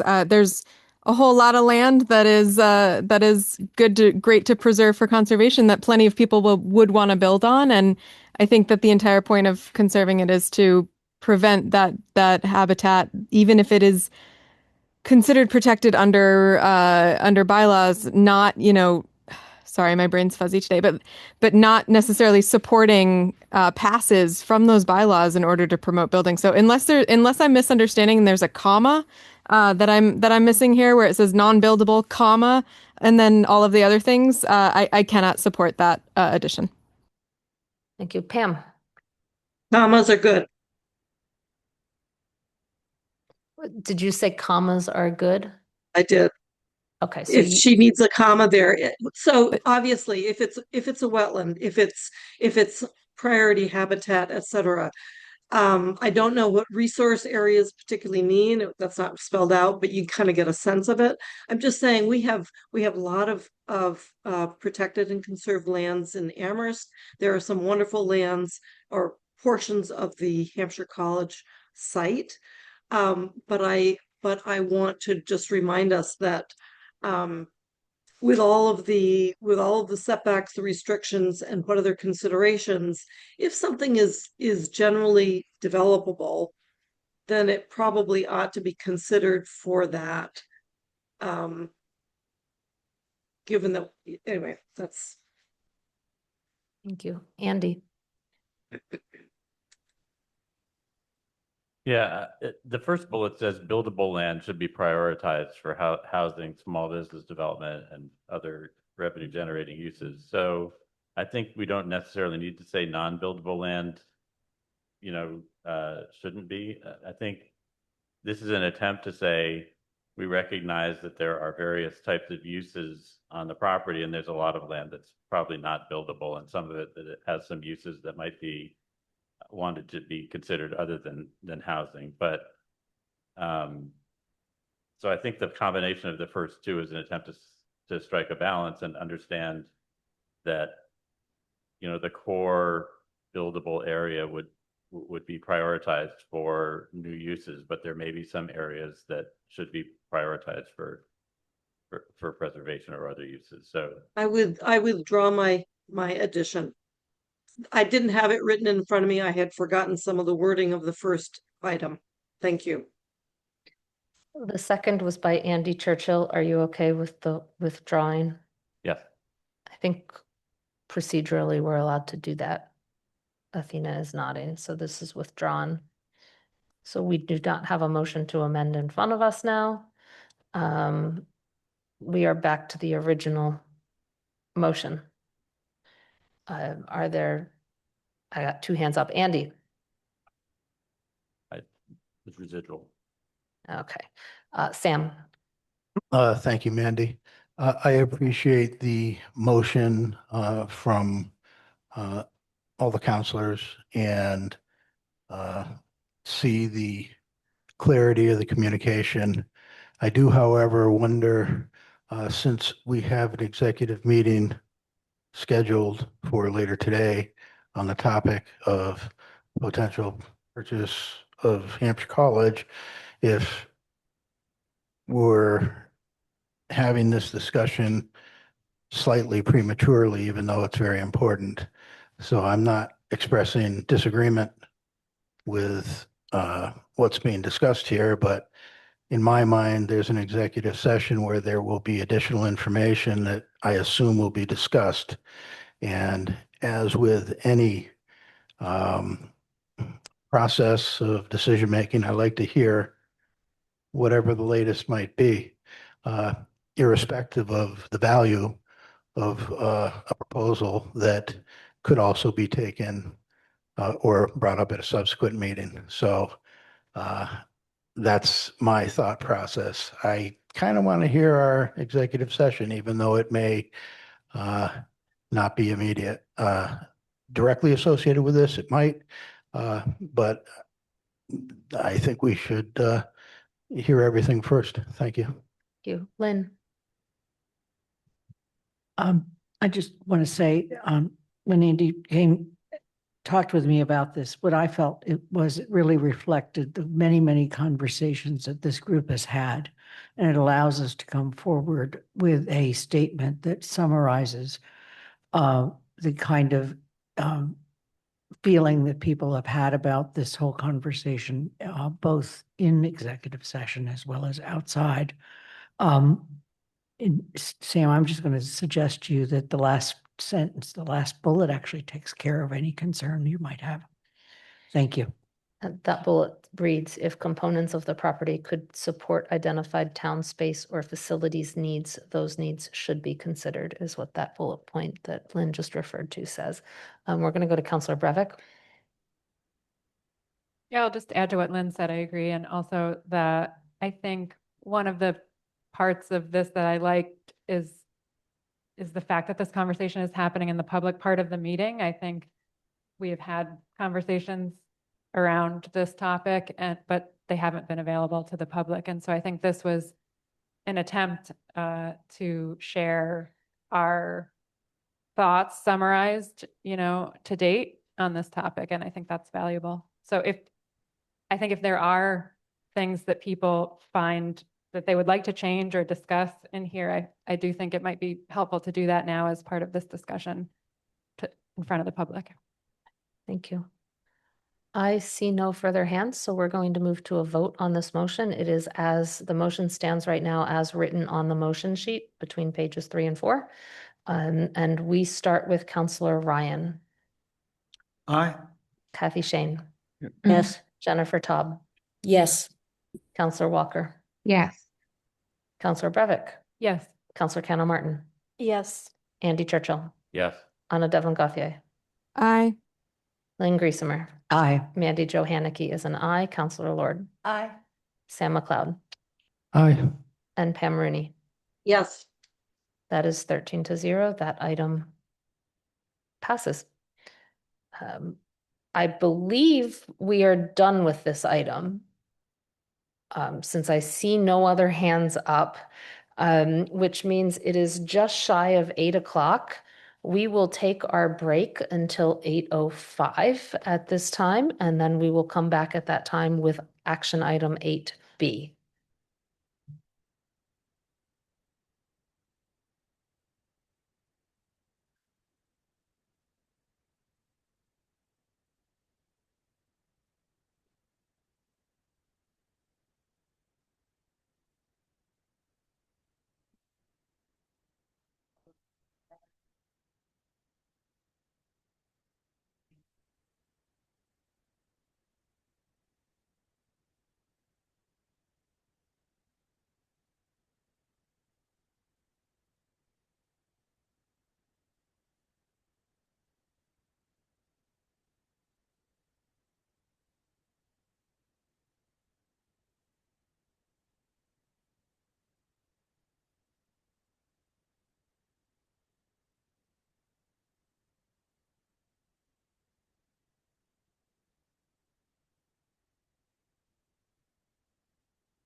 So we have a quorum of the council back from break. Those on Zoom, if you could turn your videos on so that we know you've rejoined us, that would be great. And we will be moving on to item 8B. I'm here, Mandy. Just no Thank you, video today, Anna. sorry. We're moving on to item 8B, the Human Rights Commission charge and bylaw 3.3 Human Rights and Human Rights Commission. So we are going to start with the first motion. And then once that motion is on the floor, I will move to the GOL chair to talk about the GOL report on that motion in particular. The chair can talk about both motions if they want at the same time, but we only have one on the floor at a time. And this one is to adopt the Human Rights Commission charge as presented in the document titled 08A GOL voted Human Rights Commission charge 52626. Is there a second? Second. I think I heard Lynn first. So Anna, as chair of GOL, would you like to present the GOL report? Yes, sorry, I'm just pulling it up because I think this is similar to what we discussed last. We're talking human rights, right? I pulled up the right report. Okay, phew. I'm like looking at it and realizing. So this was the replacement of the oh my God, nope, I pulled up the wrong report. I'm so sorry. Y'all, my jet lag is kicking me in the butt right now. I apologize. So GOL continued our discussion. As a reminder, the Human Rights Commission charge was the first piece of the discussion, and then the bylaw was the second piece. And so the motion or the decision that's in front of you today is on the bylaw. Is that right? Am I looking at the Or right on thing? the charge? I mean, I'm so sorry, on the charge. Thank you, Mandy. Sorry about that. So the charge, as stated, we worked through it at GOL with the chair of the Human Rights Commission, along with the council for the town of KP Law. And we essentially took the version of what used to be a bylaw and shifted it, morphed it into being a charge for the council to consider. This is, I know we've discussed this before, but this is essentially bringing this in line with the other commissions that we have that are existing as a bylaw. And I know that there is some discussion about amendments that I'll have my Vice Chair, Councilor Ken Martin, speak to later. But the charge that's in front of you is the product of the draft or the revised draft that had been in front of the town manager, co-created by the chair of HRC with the legal counsel, if I'm understanding that process correctly. The GOL report kind of goes into detail about the specific points of discussion, but really, ultimately, at the end of the day, what we were focusing on was how to make the HRC have more agency over the items of their work that they really should be able to handle themselves without needing to go through an entire bylaw review process. And because my brain is fuzzy today, I'm happy to defer to my vice chair and other members of GOL to fill in anything I missed. I was going to do that. So Councilor Cano Martin, I know this is a revised from the first read. So can you speak to that part? Yes. So at our previous council meeting on 5/18, I had proposed a couple of amendments to the bylaw charge upon the request of the HRC chair and the HRC. And we took those up in GOL at our 5/26 meeting. So the current charge that is in your packet is the most updated charge that we voted to recommend at the 5/26 meeting. And we did actually change the wording of the amendments. Not the first one, so there were two amendments. The amendment to item 1 of the charge was kept as is, and then item 7 was reworded. I don't know if Athena wants to screen share, and I did send a red line version, but for some reason the red lines didn't show up. But if folks would like to take a look at it on the screen, it's you can see how we reworded item 7. I do think the red line version showed up in the Word document, not the PDF. So there was one in the packet, I believe. I think this one was. Can you page down to item 7 on the third page? Yeah, and I can summarize what the changes were. Oh, there you go. Yeah. If you go down a little bit further, there you go. Yeah, so the commission may report, refer, and render recommendations on certain issues involving the town, including concerns as set forth in the complaint resolution procedures established by the commission, period. And then we added the sentence, this may include the recommendation to employ the services of an outside qualified mediator or negotiator, to clarify that the commission itself will not engage in mediation or negotiation, but can recommend the services of someone who is qualified to do that. And then the commission does not have the authority to subpoena witnesses or take sworn testimony, or the power to adjudicate or directly mediate the resolution of disputes between individuals or entities. So we just added the word directly in there to again clarify that the commission will not engage in mediation itself. Thank you. Is there further discussion on this motion to adopt the Human Rights Commission charge?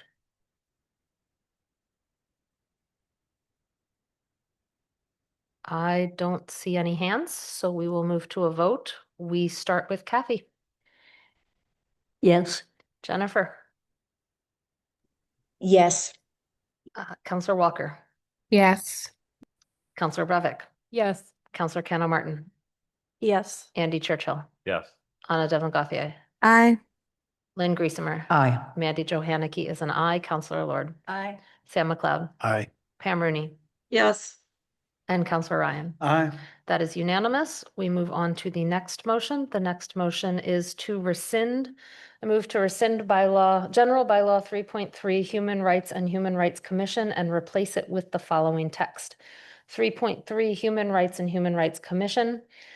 A, no person shall be denied any rights guaranteed pursuant to local, Commonwealth, or federal law on the basis of nationality, race, color, ancestry, national origin, sex, sexual orientation, gender, gender identity or expression, age, religion, disability, marital or familial status, military or veteran status, socioeconomic status, and or ex-offender status. B, there shall be a Human Rights Commission whose work is governed by their approved charge. Is there a second? Second. Griesemer. Oh, sorry. Lynn hands it off to Anna Oh, for the thank you. second. I move to you as chair, Anna of GOL, for the report on this one. Thank you. So this was the more of the logistical in nature need. Once we created a charge, we needed to rescind the bylaw. Obviously, we didn't want to do this before creating the new charge, so you're getting them both at the same time. We took out all of the last bits of the bylaw that were really focused on the work of the HRC, and I want to thank Lynn as a committee member for bringing forward the language here, which mirrors what's in the bylaw. And really, the idea here is to emphasize the importance of this work to the town and to kind of enshrine the existence of the HRC in our bylaws. But we wanted to keep the anti-discrimination statement in just to emphasize its overarching impact and need on the other work of the town through our bylaws. And anyone else on GOL? I don't know if I was out on for the 26th meeting. So if Councillor Cano Martin as vice chair has anything to add, if there was for future discussion on that, I'm happy to defer as well. Councillor Cano Martin, I believe, is your hand up to add, or is it for the potential motion to amend? Okay, so I will recognize if there's nothing more to add from Councillor Cano Martin or Anna Devon Gauthier on the report, Councillor Cano Martin. Yes, so I am going to make a motion to amend item A, to add it to say, no person shall be denied any rights guaranteed pursuant to local, Commonwealth, or federal, or applicable international humanitarian law. So it's really just adding those 4 words, and I think a comma would be in order, but people may disagree. But yeah, so just adding or applicable international humanitarian law. And so that was upon request, again, of the HRC. Is there a second to that motion? Griesemer, second. I heard Councillor Ryan first. Is there discussion?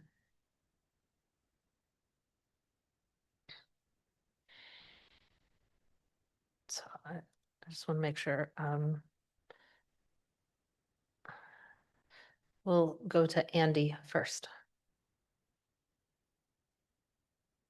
I guess what does applicable international law mean? How do we know what's applicable and what's not? The question is, what is applicable international humanitarian law? Counselor Keno Martin, do you have a response? I have a response from me, but I would love if Ronnie Parker were allowed to speak. She's in the audience, but I would just say that my understanding is that most of our understanding of human rights and the framework for human rights comes from international law, such as the Universal Declaration of Human Rights. So I think it's important to just name that. I'm going to have a follow-up question before I go to Ronnie. You talked about the Universal Declaration of Human Rights, but this does not name that. It names just applicable international humanitarian law. Is it limited to the Universal Declaration of Human Rights, or is it broader than that, this reference? Do you know? I would love to defer to Ronnie on that. My sense is that yes, it could be broader, but I would defer to Ronnie. The chair of the Human Rights Commission is in the audience. So Athena, can you please allow Ronnie Parker, the chair of the Human Rights Commission, to speak to this? Thanks. Ronnie. Hi. Actually, we were talking about very specific treaties that are international treaties, such as the Convention Against Torture, that are signed and ratified by the US government, and therefore they are American law as well. But they are, they're signed by many countries. So the Universal Declaration of Human Rights is a declaration, it's not anybody's law. But there are treaties that we've agreed to. There is the ICCPR, the International Convention on Civil and Political Rights.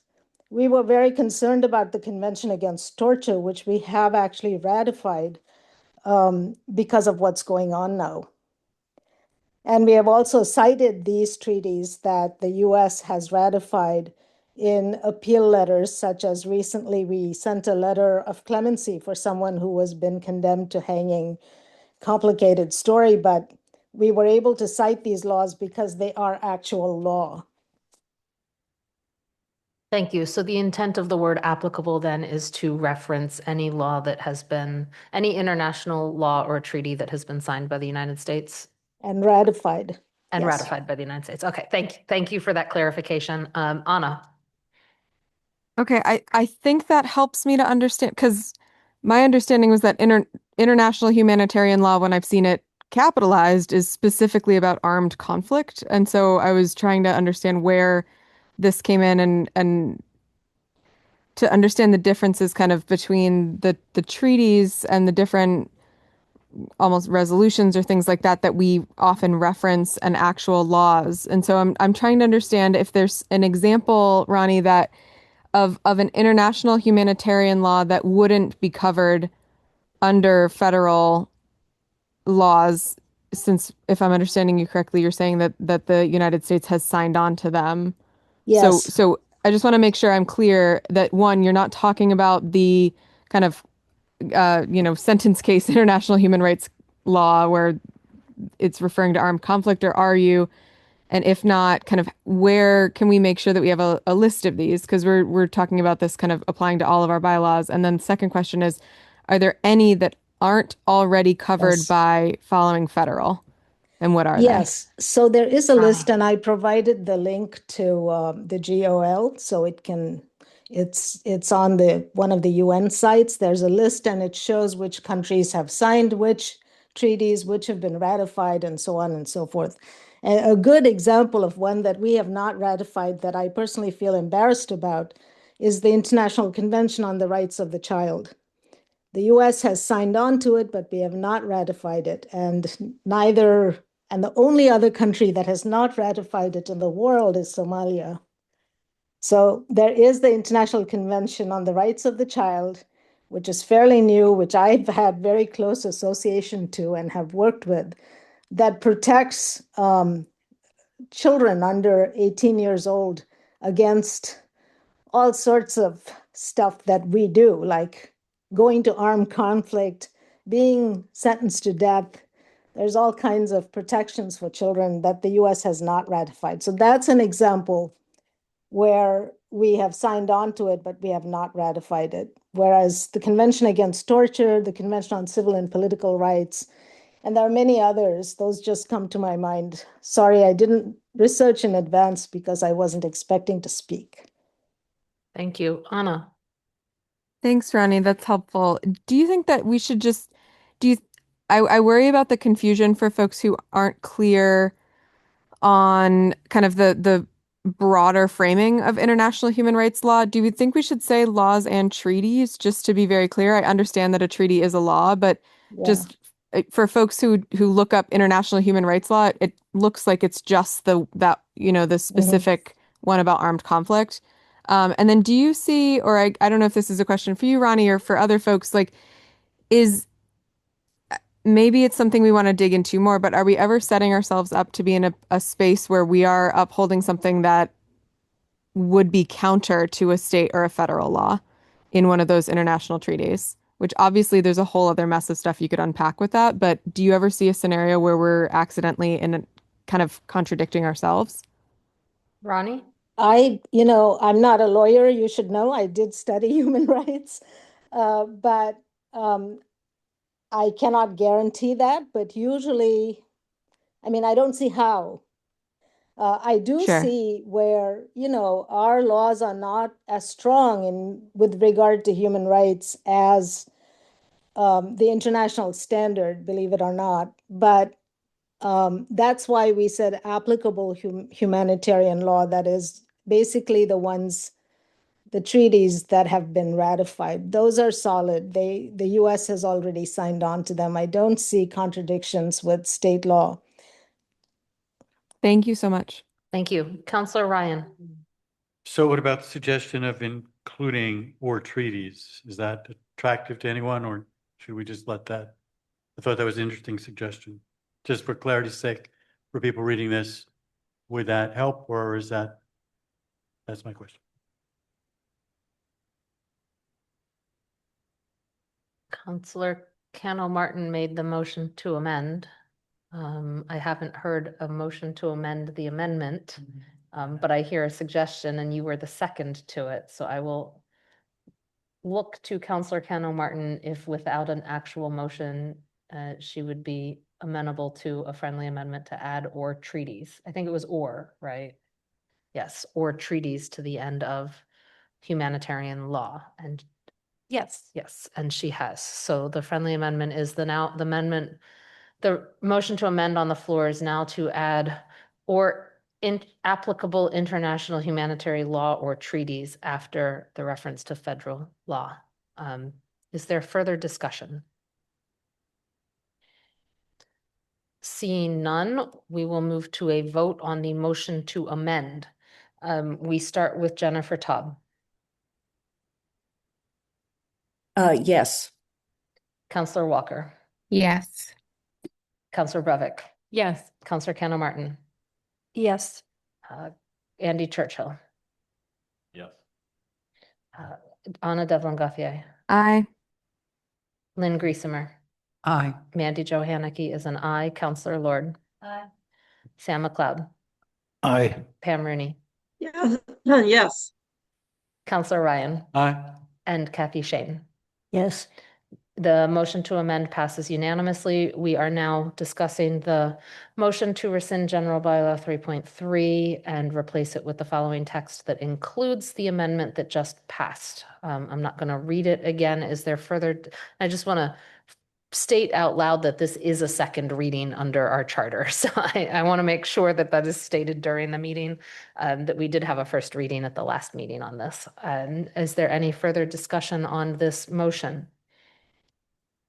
Seeing no hands, we start with Counselor Walker. We're on the motion to rescind and replace the Human Rights and Human Rights Commission bylaw. Yes. Counselor Brevik. Yes. Counselor Cano Martin. Yes. Andy Churchill. Yes. Anna Devlin Gauthier. Aye. Lynn Griesemer. Aye. Mandy Jo Haneke is an aye. Counselor Lord. Aye. Sam McLeod. Aye. Pam Rooney. Yes. Counselor Ryan. Aye. Kathy Shane. Yes. And Jennifer Taub. Yes. That is unanimous. The Human Rights and Human Rights Commission bylaw is rescinded and replaced, and we have also adopted a Human Rights Commission charge. That moves us to item 8C, the proposed fiscal year 2027 water and sewer rates and amendments to the water and sewer regulations. This is a first read, and it will also include a special public comment period. I will open up that public comment period after we hear a report from the Finance Committee. Kathy. Yes, you have the report from the Finance Committee. We had a unanimous vote to support the recommended rate increases. As you can see in the report and then the two documents that were submitted to us, the rate increases will cover expected increases in labor and benefit costs, including an additional person, machine operator in both the water and the sewer funds to enable safer 24/7 operations and more effective operations, and will cover infrastructure costs and debt service. These costs will still leave us in the middle range or near the range of other towns. In our report back to you, we asked during our meeting about the future, and particularly with the sewer fund, because we know there's going to be a need for some major infrastructure investments. And the answer was yes, there will be rate increases for that in the future, but we don't yet have estimates of them. The one other thing I might point out in our memo is we recommend there is a study going on of potential rate structure changes. A few residents had asked, and we had, in the Finance Committee, had asked a few years ago whether there might be ways to set the rates so large purchasers, such of our water or sewer pay more, such as UMass. And we urge the study to look at those kinds of changes among whatever other changes. And I think that is all I have to say. And the report's quite short and the supporting documents are quite extensive. Thank you.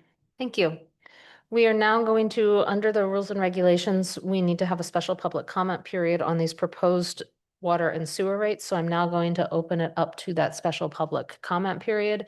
If you are in the town room and you have signed up with Athena, if you are on Zoom and you would like to make any public comment related to the proposed 2027 fiscal year 2027 water and sewer rates and amendments to the water and sewer regulations, which really are just changing the rates at the end of the regulations, please raise your hand.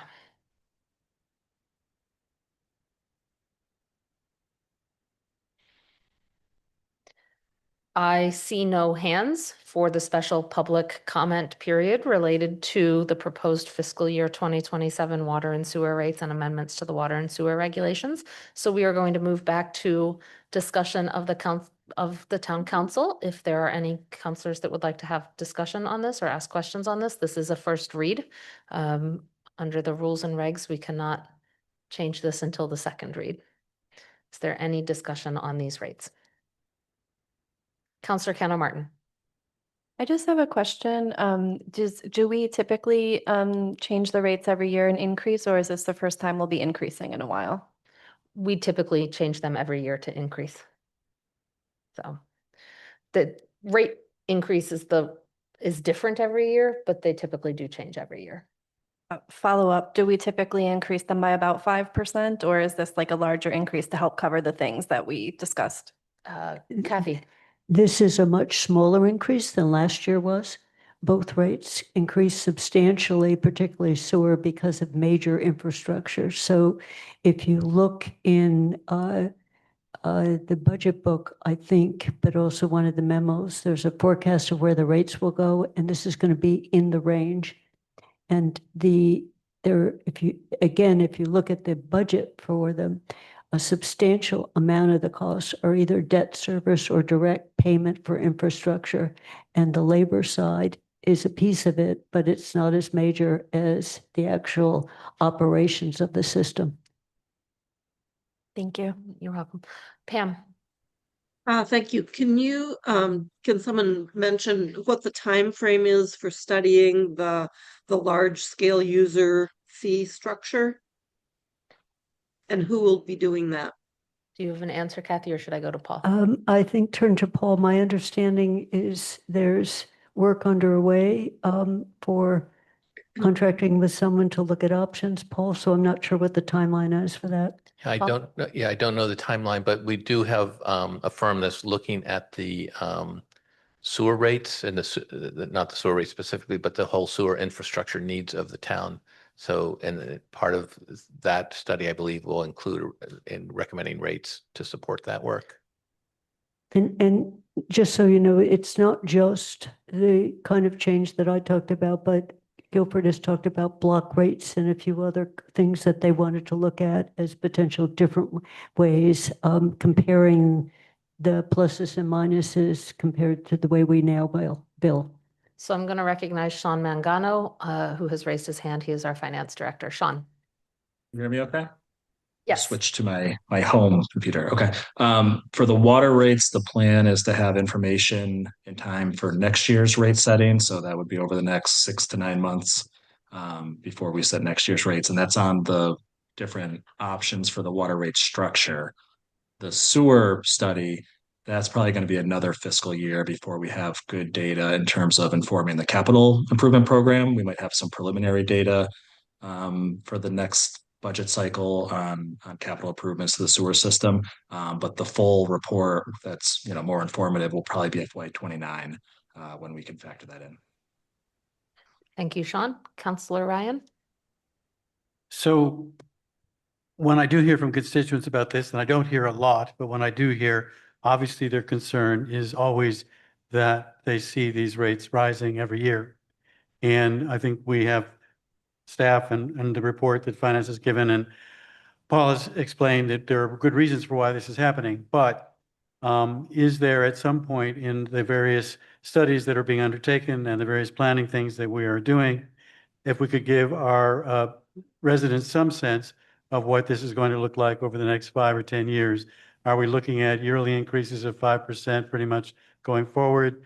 Is that even possible? So it's not a question that's to be answered right now, but it would be helpful, at least in talking to my constituents, if I could give them some sense of what the future looks like so far as we can tell. Sean has raised his hand, so I'll go to Sean. Feel free to piggyback on this, but I think we do provide 5 years of projections in terms of the rate. So you can see that in the memo that we provided. What can change that is if collective bargaining agreements come in more, over or under what our estimates are at. If there's new capital needs that come in, inflation, but we try to factor in increases to account for all that. Where the rates will likely come in higher is on the sewer side. Once we have the information from that sewer study, there are not, we don't have any factor built in. It's just sort of our regular capital and regular debt that we currently have.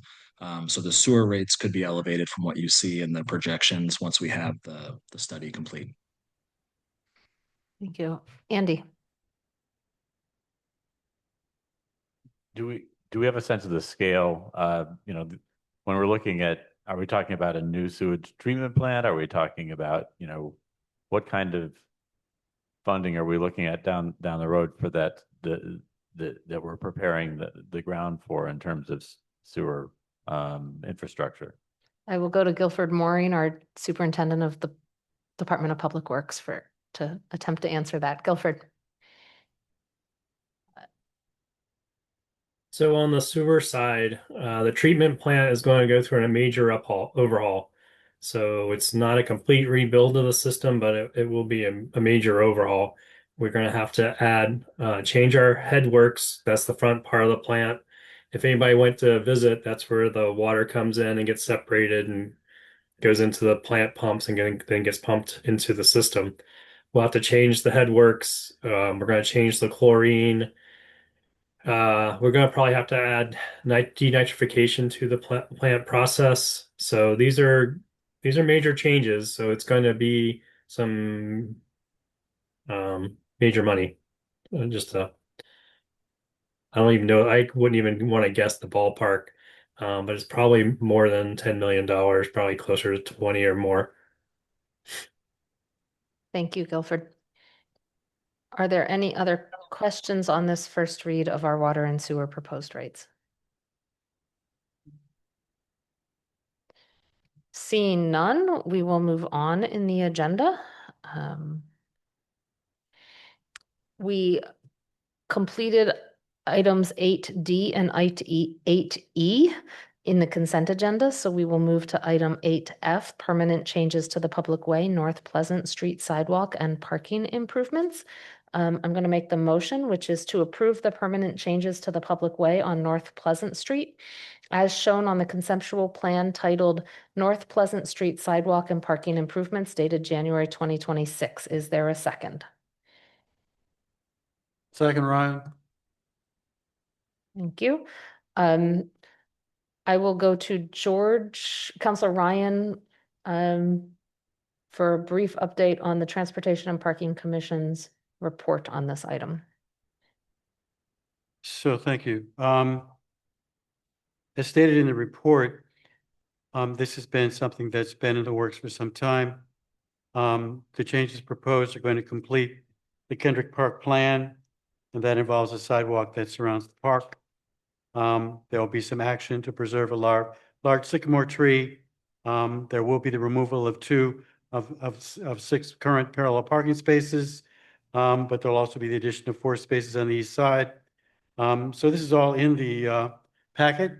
And as I said, this is something that is concluding or bringing to conclusion a long-range project for that area, for that park, and for the sidewalks and the parking connected to it. Thank you. Kathy. The reason I pulled it out is I may just have a clouded memory on this. I don't ever remember seeing the plan for that additional sidewalk that's being put in, and I'm not sure I understand the rationale for that, because there's a sidewalk just immediately across the street that people walk up and down, and there is a crosswalk there. So it's an added expense and an added sidewalk around a park. So that's my main question on it, not the parking areas. And I know that there was an allocation, I think there was an allocation from CDBG for that additional sidewalk. And I raised the same concern about that as opposed to sidewalk repair in other parts of town where the sidewalks either don't exist or are deteriorating. So I would just like to better understand why. And if you see the picture of it, we've got a sidewalk all along the other side of Kendrick Park, facing the big apartment buildings. There are crosswalks. Then there's this narrow piece of North Pleasant with a good sidewalk on the other side. And I don't understand why we're taking part of the greenway to put another sidewalk in. That is my only question on this. And I know this was part of the internal plan because it was proposed to CDBG, and I questioned it when it was brought up there too. But that committee had just thought it was already endorsed. So I know there's money for it. Thanks. So I'm going to go to our Superintendent of Public Works, Guilford Maureen, who may have a response to that. Guilford? I do. Can I share some pictures? Yes. Do you need Athena to help you, or can you do it on your own? There we go. I think I got it. Yep. Athena taught me a lot.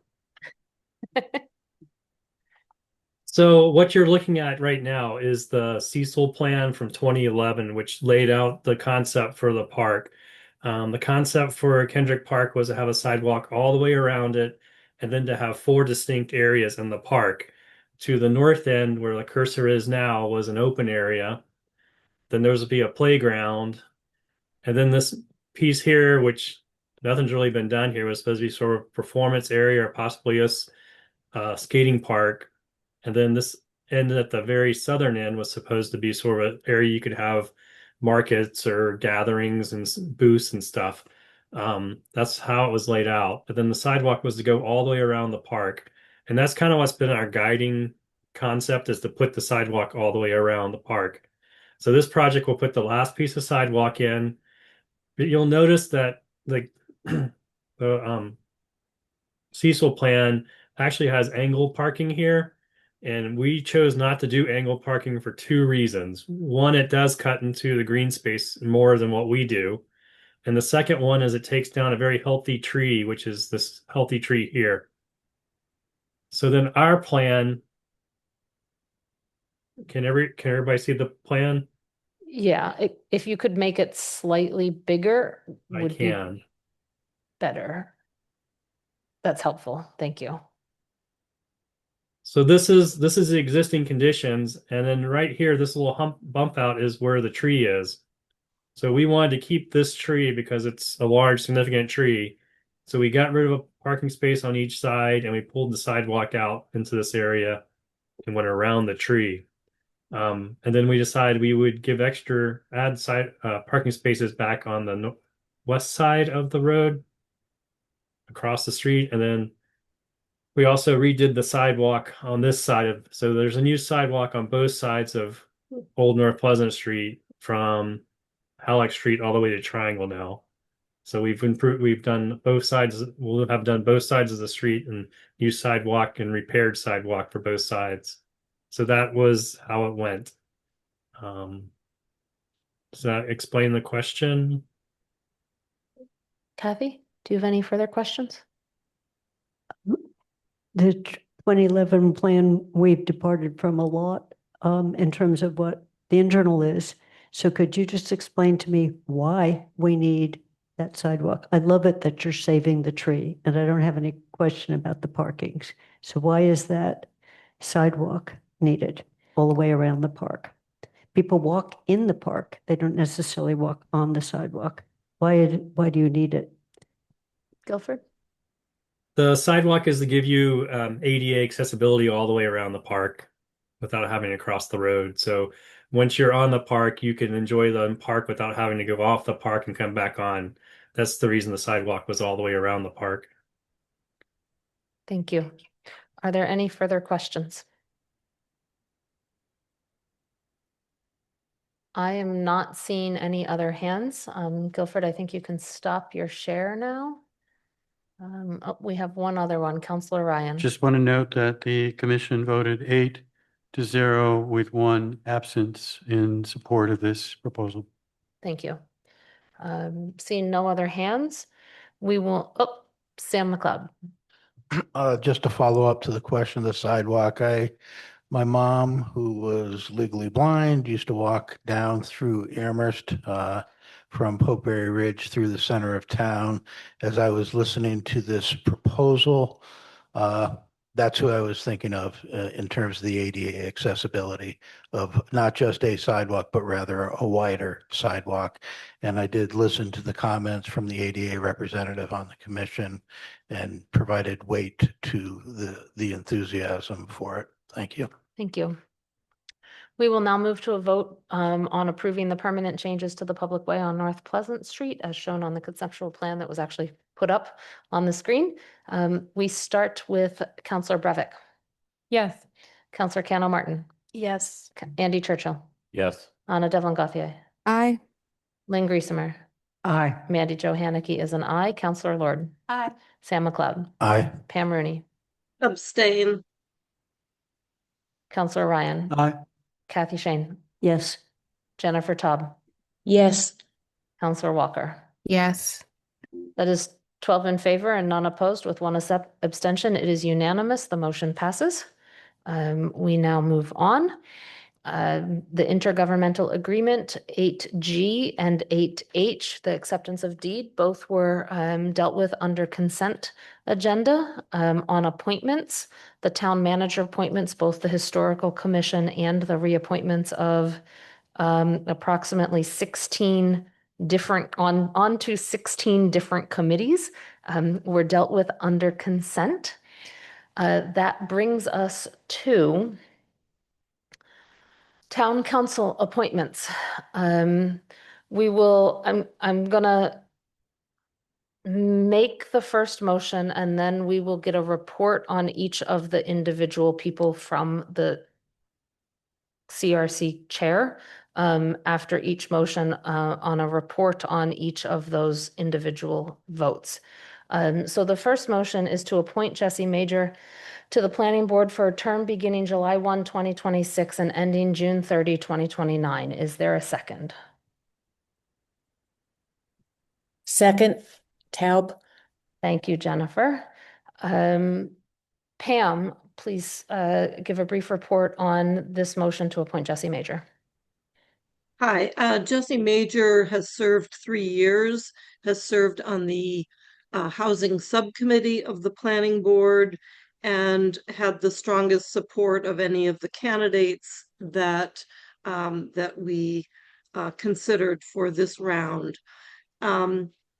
I want to note that the CRC acknowledged that although we had a sufficient pool of candidates in terms of numbers of people, there was very little diversity between some of the candidates, or there was very little diversity in the group as a whole. And so this means that we are, in fact, sort of parsing out little differences here and there that are sometimes just opinion of a position, and sometimes based on, fact for what the person may have voted for in the past. Thank you. Is there any conversation regarding the motion to appoint Jesse Major? Seeing no hands, we will move to a vote on the motion to appoint Jesse Major to the Planning Board. We start with Councillor Cano Martin. Yes. Andy Churchill. Yes. Anna Devlin Gauthier. Aye. Lynn Griesemer. Aye. Mandy Jo Haneke is an aye. Councillor Lord. Aye. Sam McLeod. Aye. Pam Rooney. Yes. Councillor Ryan. Aye. Kathy Shane. Yes. Jennifer Taub. Yes. Councillor Walker. Yes. And Councillor Brevik. Yes. That is unanimous, 13-0. We move on to the next motion. We'll handle this one the same way. The motion is to appoint Roy Johnson to the Planning Board for a term beginning July 1, 2026 and ending June 30, 2029. Is there a second? Second, Second. Griesemer. I heard Lynn Griesemer's name first, so Lynn Griesemer is noted as the second. Pam, can you give a report on this one? Yes, and this is all in the extensive report that was prepared by myself and the vice chair, Andy Churchill. Roy Johnson is a longtime realtor in Amherst, has construction experience, and is interested in building the tax base. He was interested in a tax base that would support our schools. He lives in District 2, which is otherwise not represented geographically on the planning board. He understands cost ramifications of what it takes to build affordably, and he is, I would say, sort of pro-development in his attitude. Thank you for that report. Is there any conversation regarding the motion to appoint Roy Johnson to the Planning Board?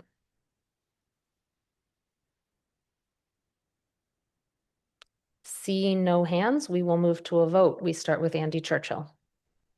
Yes. Anna Devlin Gauthier. Aye. Lynn Griesemer. Aye. Mandy Jo Haneke is an aye. Councillor Lord. Aye. Sam McLeod. Aye. Pam Rooney. Yes. Councillor Ryan. Aye. Kathy Shane. Yes. Jennifer Taub. Yes. Councillor Walker. Yes. Councillor Brevik. Yes. And Councillor Cano Martin. Yes. That is unanimous. Moving on to the next motion, we'll handle it in the same way. The motion is to appoint Fred Hartwell to the Planning Board for a term beginning July 1, 2026 and ending June 30, 2029. Is there a second? Yes. Jane Second, seconds. Rooney. There were three. Athena? I heard Shane first. Kathy Shane is the second then. We start with the report from Pam for CRC. Thank you.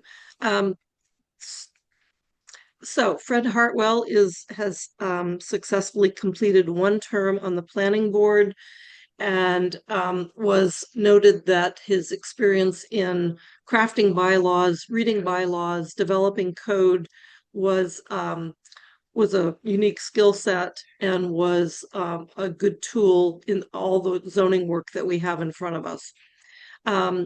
He also acknowledged that he has a strong understanding of construction, and and also he made a fairly strong statement about the benefits of having owner occupancy in rental units in town, as it's beneficial to the community to maintain strong presence in the rental market. Concern was raised that, well, so I just covered that point. It was noted that he has served 3 years, he has served 2 previous terms on the planning board back in the 1990s and 2000s, with his current term. Okay. Thank you, Pam. Is there any discussion related to this motion to appoint Fred Hartwell? Councillor Ryan, I would like to make a motion to amend. go ahead and make your motion. I would like to substitute the name of Evan Naismith for the name of Fred Hartwell.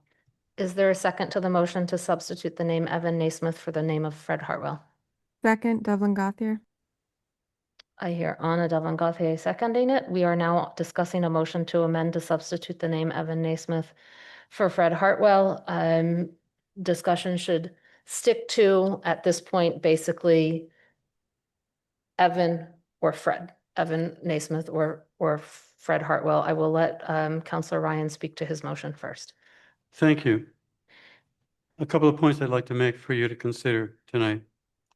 I think, first of all, it's clear that CRC was divided. If you had a chance to read the report or look at the meeting on tape, there was, in fact, no consensus for a third candidate. At least 2 of the other candidates most likely would have gotten a 3-2 vote. Second point I'd like to make is that, in fact, Mr. Hartwell has now served for 9 years on the planning board. If reappointed, he will be served for 12 years. While understandable, perhaps, if there were a shortage of qualified candidates, this is clearly not the case. I'm very grateful for Mr. Hartwell's service, but offering someone, anyone, 12 years on this body, unless under the most extraordinary circumstances, just seems wrong-headed, especially when we have candidates who are eager to serve and who have not been given a chance. So I'd like to give at least one of them a chance. Obviously, I like very much what I saw in Mr. Naismith. He's clearly passionate. He's informed about housing and the kinds of housing issues the town faces. He clearly is not afraid to speak his mind. You may not always agree with him, but he will be forthright. His approach strikes me as evidence-driven, not ideological. He seems to get the fact that we are in a housing crisis, perhaps in large part because he's a member of that generation, which is directly impacted by the high cost of housing and the high cost of renting in our town. I was struck by the fact that he had clearly read the housing production plan and the council's comprehensive housing policy. He's clearly done his homework. He's shown the willingness to roll up his sleeves and get to work. On his own initiative, he reached out to 2 peer communities, State College, PA, which is the home of Penn State, and also West Lafayette, Indiana, which is the home of Purdue, to talk with their housing directors to see how they're dealing with the challenge of communities that struggle with affordable housing in a market where students play a very large role. He's the only one that I noticed in the SOIs who mentioned renters and students, and that someone needs to be a voice for those 2 crucial constituencies and their housing concerns. 60% of our housing stock is rental, 60% of our population is student-aged. It seems they should have a voice on the planning board, and he has promised to be that voice. And finally, I think he really represents the future of Amherst. He has kids in our schools. Amherst is going to be home for him for a foreseeable future. And I personally support, wherever possible, putting people on the planning board who will have to live with the decisions for some time that the planning board makes. So I hope you will consider this amendment and support Mr. Mason. Thank you. Kathy Shane. I will be voting against that strongly. And in addition to my watching Fred Hartwell, and I do believe when someone has served 3 years, unless there is a strong reason they shouldn't continue, we should continue because you put a lot of time and effort into this. He's served on subcommittees, and there are some zoning proposals he has advocated that I don't like at all, but he is pro-density, so he is not against growth at all. So I'll just leave off on Fred. I want to talk about Naismith, and I was hoping I wouldn't have had to do this, George. There is another candidate, a fourth, Hazelton, who is very interesting and very strong and brings a set of skills. I really question, I see the strong enthusiasm and he has been writing a lot, but if you look closely at what he's written, including what he gave him tonight, there are factual areas on a major level constantly. There was a very interesting exchange in the Amherst Current where people were reacting to an article he had done, and the back and forth was him changing his statistics when someone would bring in another fact and they said, oh, that's right, I got that wrong. Okay, let's change that. Let's look a different way. I think that is a very poor background to bring onto a planning committee. The piece of paper we got tonight, I can respond to in other ways, but it looks like facts. It isn't. And I can redo the same numbers in a very different way. So it looks sophisticated. He and I had somewhat of a long exchange on another paper he wrote for the Current, and he had footnotes in it. So I read every footnote, and I didn't think that the data he was bringing supported his argument. So again, I respect his enthusiasm. I think he's got a lot to learn. I hope when he's a lawyer, he doesn't go into a courtroom with the same kind of arguments and statistics because it wouldn't bode well. So I didn't want to have to talk about that because I think there is a fourth candidate, Hazelton, who I hope will apply again because he has all sorts of strengths that the planning board doesn't currently have. But he didn't get a majority vote. So I am going to mainly speak against your amendment because of the person you talked about as the alternative. I think he would not be a strong candidate at all. The last thing I would say is I think we all heard where he lives. We have several on the planning board already who live in a particular district that isn't renters. He speaks out for renters, but he has a strong belief if we could only get to a housing glut, rents would come down. We all know that if we really want housing to be affordable, we're going to need state subsidies and other subsidies to set the rates lower for people with low incomes. The new housing that's being built, Northampton had a great piece on this. The new housing that's coming on, it may be new housing, and I have nothing against it, but at market rates, it's not affordable for renters. We're not going to get to the point we have a glut. So the construction costs alone. So I think someone who speaks loudly and strongly should be supported by a fact base when they cite facts. So I am speaking strongly against your proposed substitution. Thank you, Kathy. Sam McLeod. Thank you, Mandy.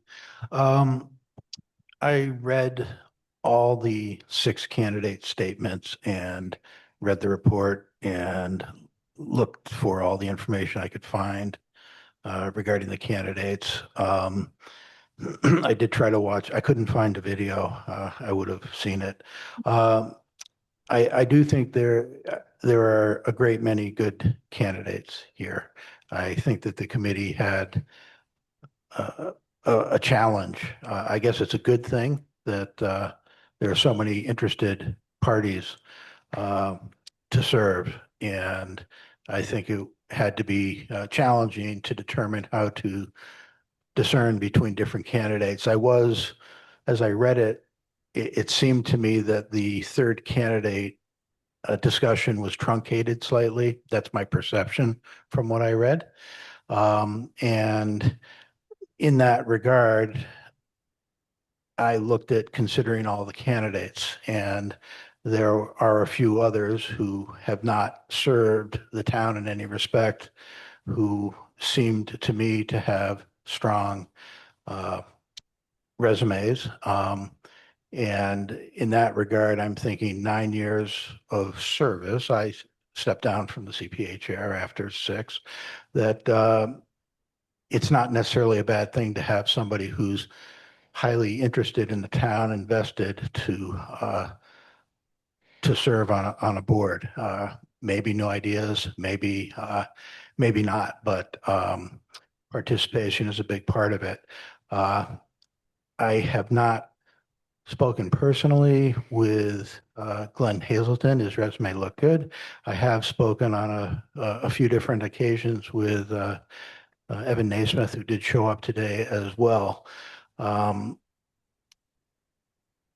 impressed with the motivation, that is to say, the energy to serve. The planning board is a burdensome committee, but it's one that individuals should be, and I'm not suggesting that others aren't motivated as well, but I've seen, I'm not speaking in terms of an ideological slant. I'm just looking in terms of the interest in serving the community. And in that regard, as I look at 2 candidates, both of whom, by the way, are in my district, I'm supporting the motion by Councilor Ryan. Thank you. I want to remind the councilors that the motion is a motion to amend to substitute the name Evan Naismith, and the original motion was to appoint Fred Hartwell. Please keep our comments to those 2 names only. Thank you. Jennifer Taub.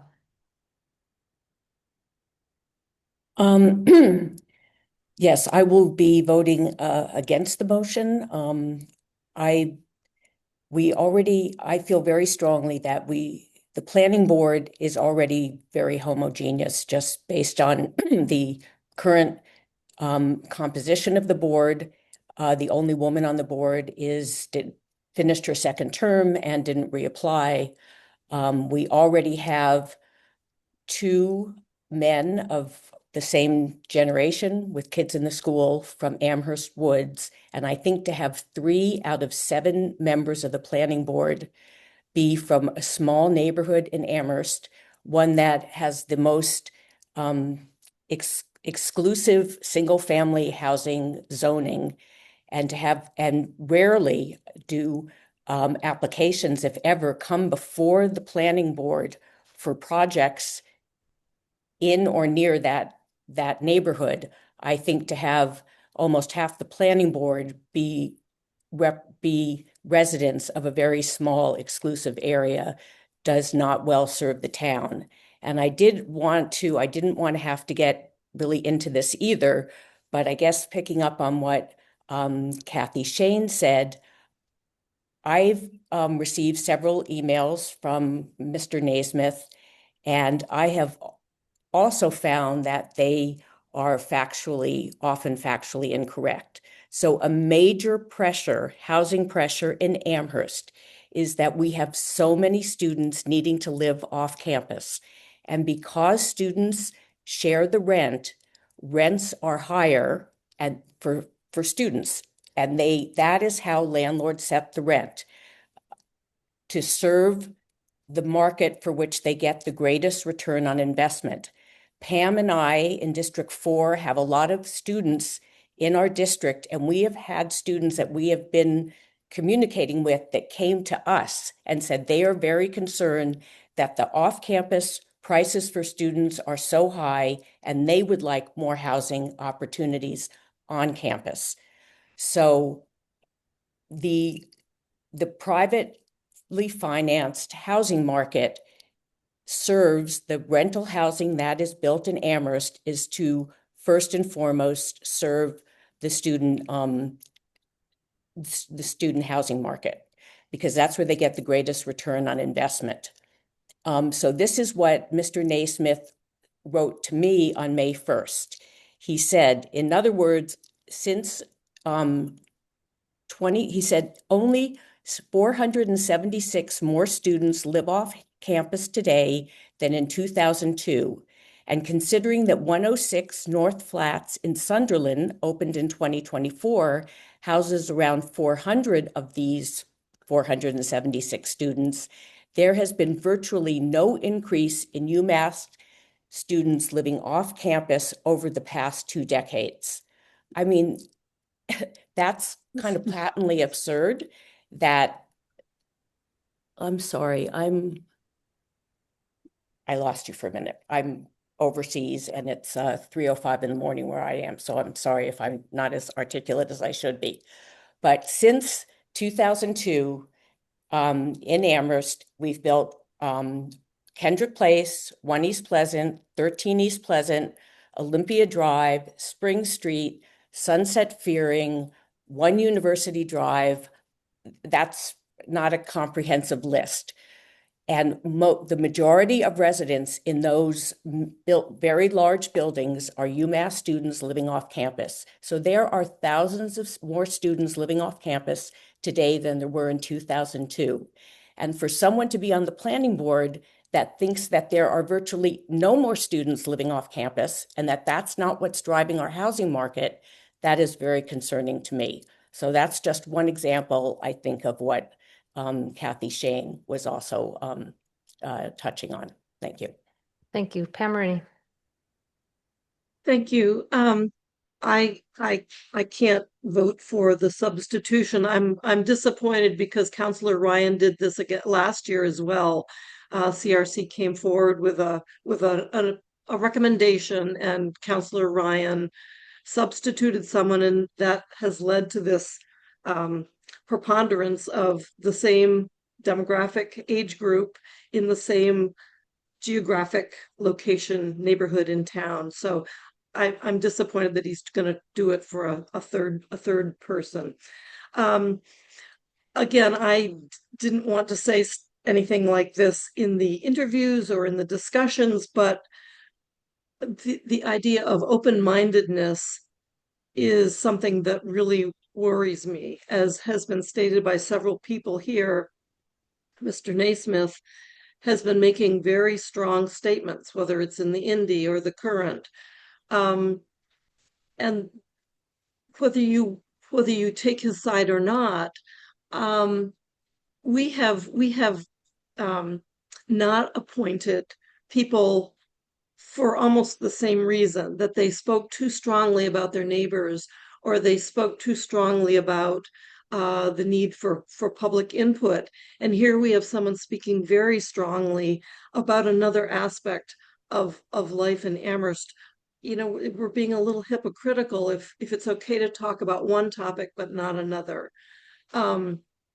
I just his aggressiveness in pushing his data, which, as someone has said, is not always accurate. I have confirmed numbers that he has written as well. I can't support this kind of substitution. I'm sorry. Thank you, Pam. Anna Devlin Gauthier. Thank you.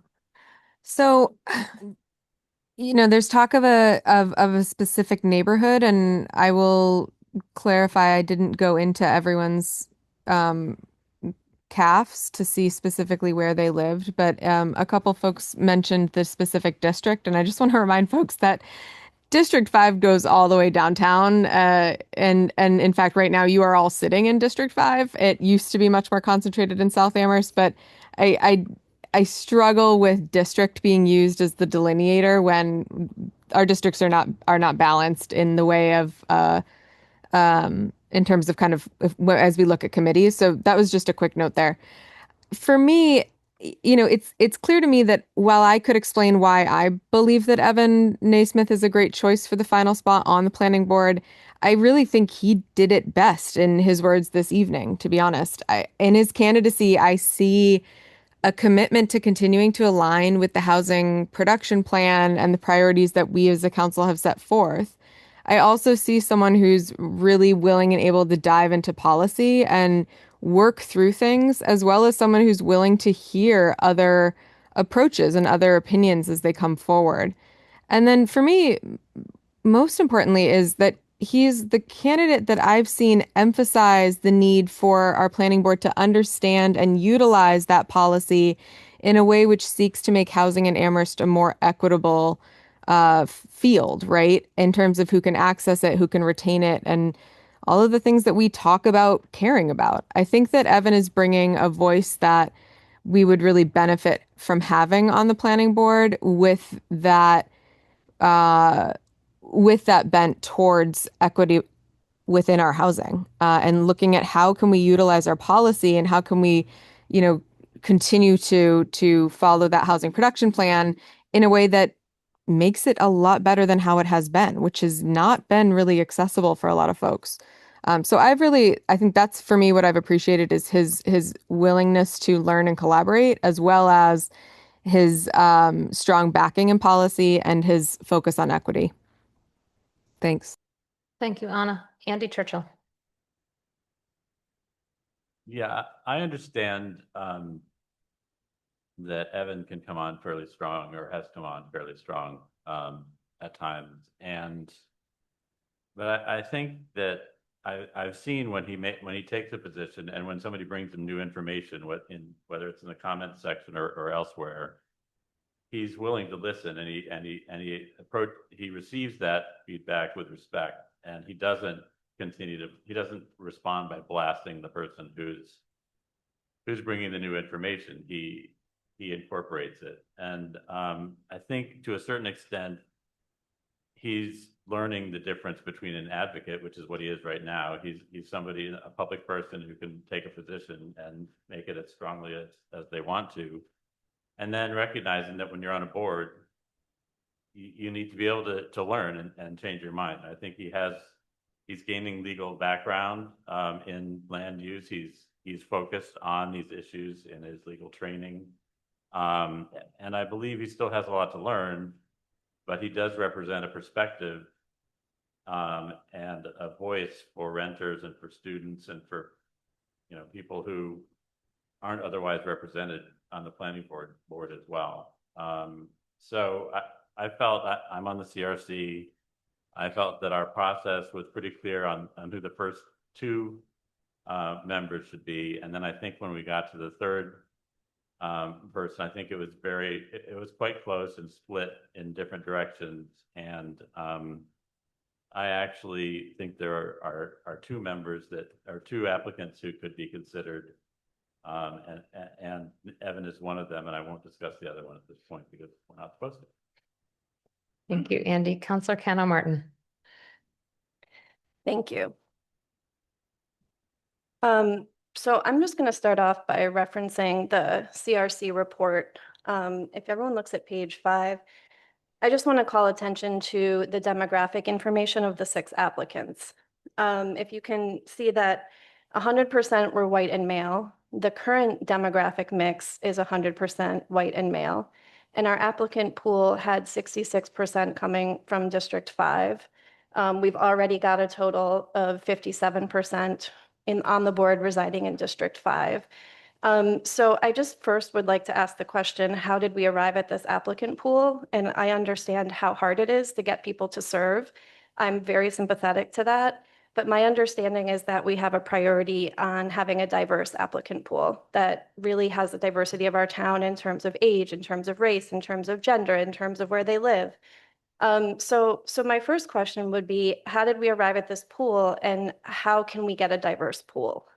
I really think that having a pool of applicants that are in no way diverse and that looks like this is not doing a service to our town and our values. So I don't have control over that because we are where we are right now, but I hope in the future that we can brainstorm together ways to get a more diverse pool and to work together to do that. The second thing I want to say, and this is difficult to say, and I didn't want to have to share this experience, but I'm going to share it. And I will say that as someone who is in public service, who is now in office, we do have to develop a thick skin. And I completely understand that. I am working on my thick skin. But I have received some communications from Evan that have been aggressive in nature. And also my first interaction with him as a candidate involved him approaching myself and other female candidates and sitting us down and talking at us for about an hour about housing policy without almost letting us speak or asking us any questions about what we thought, why we thought that, or what our experience was. Now, it is difficult to be a woman in public service. I know that to be a woman on the planning board, I think we've only had one in recent history, must have been really difficult. I think it's okay to have men in these roles, but I think they need to be men who know how to listen and men who know how to listen to women. The tenor of his emails have never been to listen. They have been to tell me what he thinks and why I should agree with him. He has never asked me a question about myself or my history or why I came into public service or why I believe what I do. He's only told me what he thinks and what I should believe based on what he thinks my values are. I came onto this body certainly feeling like there were people that I would never agree with on this council. But almost each and every one of those people has sat down with me and had a conversation with me in which we could exchange ideas, in which they showed curiosity about me and my values and what brought me to this place and why I believe what I do. Something that Evan Naismith has not displayed. Now, had he displayed that and had he been open to that, I would have given him this feedback myself and not in this venue, but he has not asked me. So I'm giving that feedback here. And I appreciate his desire to serve. God, I appreciate anyone who wants to serve. He's a member of our community. He clearly is, enthusiastic about it, and he wants to be of service. And I think that that should not be the only characteristic on which we judge applicants. There's a lot to be learned in this process of applying to something, applying to a body and being a part of a body. And part of that learning is receiving feedback like this. I think it's really important to be collaborative when you're doing public service, and being collaborative means listening. And I think you can listen to people who may have different opinions or ideas than you. And finally, when it comes to representing people who are marginalized, such as renters and people of color, I appreciate what his words have said, but I would also say where are his actions and what groups is he representing or allied with in town? What groups of people of color? What groups of renters? Who has he spoken to hear about what their struggles are? People who are concerned about low-income people, I think, should be standing up for rent control, because we have 57% of people who are cost burden to our renters in this town, and rent control is currently on the table both as in the legislature and as a ballot initiative. I haven't heard Evan support either one of those things. So again, words are great, actions are better, and there's plenty of time to develop and to do those things the longer that you live in community with people, and I hope that Evan will do that. But I cannot support his candidacy at this time. Thank you. Councilor Brevik. Yeah, I'm not going to add too much more. I think I'll just focus or expand a little bit on the last thing that Amber said. And I think I will not be voting to support this candidate. And I guess before I make my one point that I want to add to the discussion, I do want to say that I support fully residents' rights to come at us in any way that they want. I think residents can come and yell at us. They can come, and if they're frustrated, they can, I don't think we ever, want to censor the way that the public interacts with us. But I think then it does shift when someone is then vying for a role, an appointed role. I think then we want to see that collaborativeness and the respect and, ability to have discourse in a way that would be conducive to serving on something like the planning board. So I think there's a line there. And so not judging maybe past actions, but judging what those actions or what more recent actions kind of mean for how this person would likely carry themselves in that role. I'll just expand on what Amber said. I think in some of the communications that I've read,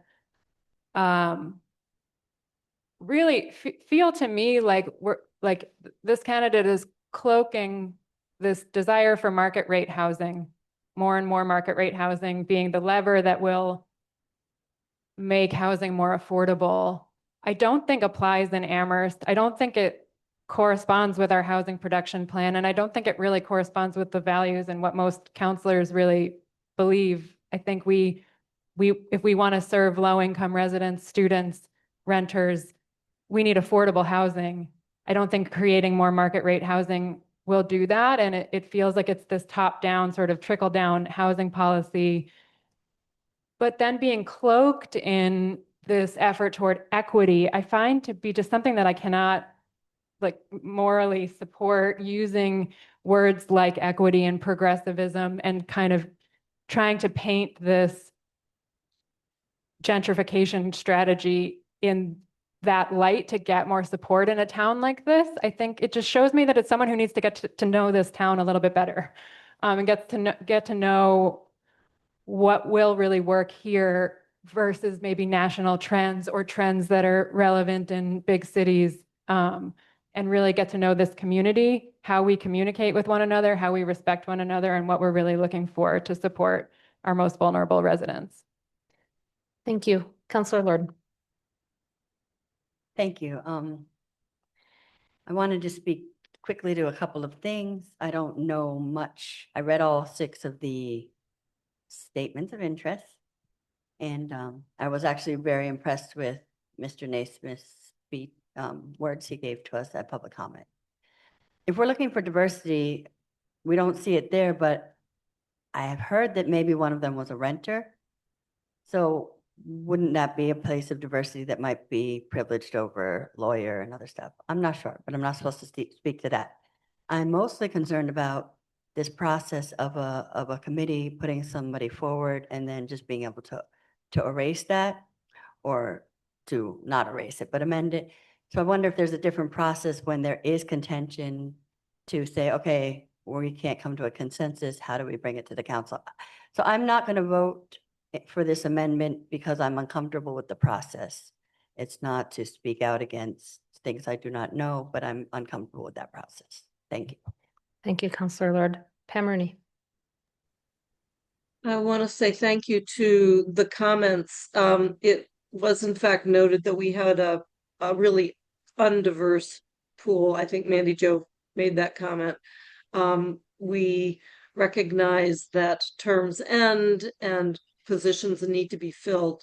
So it's a catch-22 that we would encourage everyone to encourage their people that have qualifications that would be helpful to the town, to encourage them to apply for positions. That said, when we have this wonderful public airing of people's characteristics and foibles that make it very tough for people to say, yeah, I really want to go through that process. I can't wait to have my positions discussed by, the council. It is, it's counterproductive. But I thank everyone for talking about the process, and we will discuss it and see if we can't come to some agreement on how to proceed in future nomination processes. Thank you. Thank you, Pam. Anna Devon-Gauthier. So it's been an interesting conversation, and I do want to echo what Pam said about how the impact of this level of detail in a conversation on future applicants, frankly, for other roles. I think that this has been a pretty detailed discussion, and I'm not saying that it wasn't necessary, but I'm going to need to take some time to wrap my head around whether it was helpful. I think Councillor Cano Martin, with all due respect to your experience, which is absolutely your experience, and I'm not taking anything away from that, it has not been mine. I agree that I have had conversations that are very similar to what you were describing with many constituents, including some who will text me during meetings demanding that I ask specific questions when I never even gave them my phone number. And I agree that we sign up for a whole lot of ways of being accessed by constituents. But I think that in these instances, we need to look at the information that these constituents have presented to us as part of the application process. To go away from that, to kind of just share my own experience, I have seen this candidate asking questions and learning. He has asked questions of me, and I'm sorry that was not a shared experience with you. I think that you're raising really good questions about planning board members working on other levels and on other issues. And I think that it's really important that we're asking these questions of all candidates, right? Like, I don't think that it's fair to use this suddenly as a litmus test for one candidate, when it hasn't been asked to others. I haven't heard from other planning board member candidates on those topics either. It would be great to know, and I think that it's something that if we feel that that is a priority, we should add it to the interview questions. The last thing I just wanted to say is Councillor Breivik, frankly, I strongly disagree with you on stating that we do not need market rate housing. Most students do not qualify for affordable housing. When we talk about affordable housing in the context of planning, we're talking about income requirements.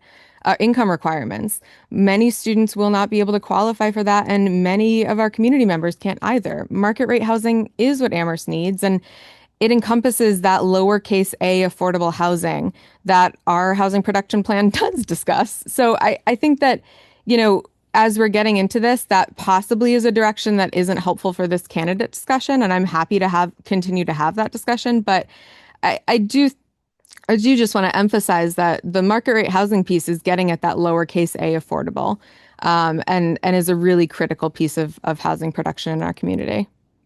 Can I respond? Hold on. Before I know you were called out, so I will go to you because of that mention directly. Responded to, not called out. Sorry. Hold on. Sorry. Hold on. I want to state before I move on, because right now all the hands up have already spoken at least once.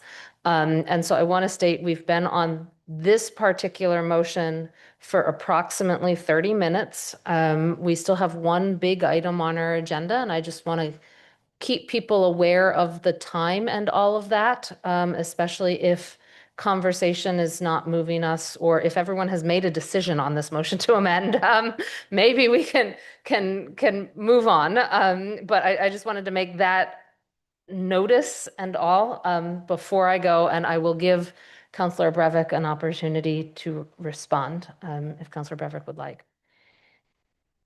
Just wanted to clarify that I was not saying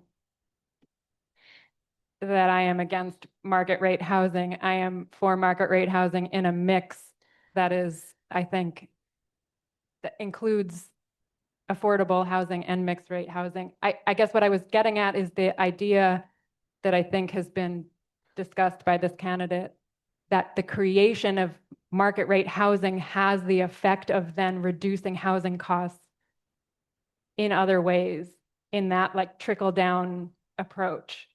And that is what I was specifically referencing, not that I am in any way against including some market rate housing as part of a well-rounded housing production plan. And as we included in the motion earlier about Hampshire College, I think that this is something that most of us can agree on. What I don't agree with is that being market rate housing being the sole focus, and the implication that will then solve the affordability, the increase in amount of market rate housing will then solve the affordability crisis for our residents. I don't agree with that. Okay, thank you. We have one more hand up, and then hopefully we'll be able to vote on the motion to amend. Sam McLeod. Thank you, Mandy, and thank you, fellow counselors, for your comments. I would like to just add one thing, which is that I have had a few different conversations with candidate Naismith, and he really did engage in productive debate with me on the subject areas. That is to say, I tend to get into details, and the conversations were focused specifically on whatever the topic was. It happened to be housing. And I walked away from the conversation saying, well, here's somebody who has a high level of interest and is able to engage in a back and forth on the topic. Now, that was my experience over a couple of conversations, but we didn't agree on every comment, but there was recognition. I understand what you're saying, and vice versa. I'm only speaking to my own experience. So thank you. Thank you. We now have another hand up before we can get to the motion, vote on the motion to amend. Pam Rooney. Since we won't be discussing this further, I hope, I do want to recognize that Fred Hartwell has been practicing what he preaches for a number of years as an owner occupant of a rental. He has purposefully kept his rents in the affordable range, accessible to people, and as part of a strategy for helping essentially keep affordability rates where they should be. So he is advocating that owner occupancy of rentals is very, very different from investor invested real rentals. I'm not saying this very well, but I appreciate that he in fact does what he says and has contributed in that manner for a long time. Thank you. Counselor Walker. Thank you, Mandy Jo. I think a lot of folks have already spoke to a lot of the things that I wanted to say, but I did just want to highlight a couple of things. One of them being sort of the lack of diversity of the pool, which was something significant for me. And I think when thinking about the planning board, and I know that as a member of the CRC, we did have some criteria that we were looking for, and we had some guidance from the chair of the planning board in terms of what they were looking for members to fill those 3 slots. And I think that that was helpful. But I think as someone who has grown up in this town as a low income renter, that it is really disheartening to know that we don't have anyone of my demographic even applying or serving on the committee. And it is really concerning to me because the committee is dealing largely with the housing production plan, housing zoning, all of those things. And we have all recognized housing to be one of the particular challenges in this town. And so I think it's going to be one of the most significant things for us to address. And without bringing in the actual perspective of renters and low income folks in this town, I think that that is a miss. So when we were doing the interviews for CRC, although we had the guidance, I had my own sort of personal rating scale and way that I was taking notes, trying to be as unbiased as possible because again, you know, the pool for myself is just 100% white men, which is the demographic that we have overrepresented on every committee in town. And so just trying to be as unbiased as possible. And I did appreciate that Evan was the only person who did have emphasis on that idea. Not that he personally represents that category, but that he mentioned it. And so that did give him some more points for me personally. However, when it all came to the end, my top 3 ended up being Fred Hartwell ended up being 3rd in my rating score, and so that's how I voted, and that's how the committee ended up voting. And I did recognize in the meeting, and I think other CRC members also did recognize that there was no real consensus on number 3, and that a few members may have possibly been able to take the 3rd spot depending on what motion came forward at what time. And so I think this may be a process issue that we might want to think about in terms of our process at CRC and maybe even at the council in general, because I think this has happened on a few other issues. It's just whoever gets the motion out first sometimes is the winner. But that's what happened. And so at this time, I do feel comfortable supporting the original recommendation from the committee. But I did also just want to mention, I don't know. It's just a very unfortunate process because I feel it very unfortunate that we all had to come here and talk about people's character on a live recorded meeting because anyone interviewing for any job ever never has to go through that. And for someone to have to interview for a committee to be placed on for the next 3 years without any pay, a significant dedication of their time, and to then also be like publicly scorned feels really very unfortunate to me and wanting to like appeal to other folks to apply to these boards. We want more hardworking folks who have jobs, and we want more renters, and nobody's going to want to apply for these kinds of positions as if this is what they see. So this has been like a little bit of a difficult conversation for me, although I understand that it's necessary and it's part of our job. But I just wanted to voice some of those things and to state that I intend to support the original recommendation of the CRC. Thank you, Councillor Walker. I see no other hands. We are now moving to a vote on the motion to amend. An aye vote would amend the motion to put Evan Naismith's name in the original motion. A no vote would keep the motion as Fred Hartwell in the original motion. We start with Anna Devon Gauthier, Aye. Lynn Griesemer, Nay. Mandy Jo Haneke is an aye. Councillor Lord, Nay. Sam McLeod, Aye. Pam Rooney, No. Councillor Ryan, Aye. Kathy Shane, No. Jennifer Taub, No. Councillor Walker, No. Councillor Brevik, No. Councillor Cano Martin, No. Andy Churchill. Yes. There are 5 in favor and 8 opposed. The motion fails. The motion to amend fails. We move on to the original motion, which is to appoint Fred Hartwell to the planning board for a term beginning July 1, 2026 and ending June 30, 2029. Is there any additional comment? Andy Churchill. I think that Alicia was correct in that Can't hear him. You need to speak closer with your mic on. this mic not very good. Yeah. I think Alicia was correct that we're in a situation that's driven by a process that we need to think about, because I think that the CRC was when we went around at the beginning, we sort of listed people we were interested in, and it became clear that there were 2 people that seemed to, everybody sort of could come together around, and then there were 3 others that, by virtue of either incumbency or new qualities that they brought to the table, were qualified, but received split votes, partially because I think of the process. And I think maybe going forward, we might want to consider some sort of ranked choice voting so that we could have a better way of assessing who's an acceptable candidate, and if they might not be my favorite, but they might be acceptable, and we might get a stronger majority of people who would have acceptable candidates.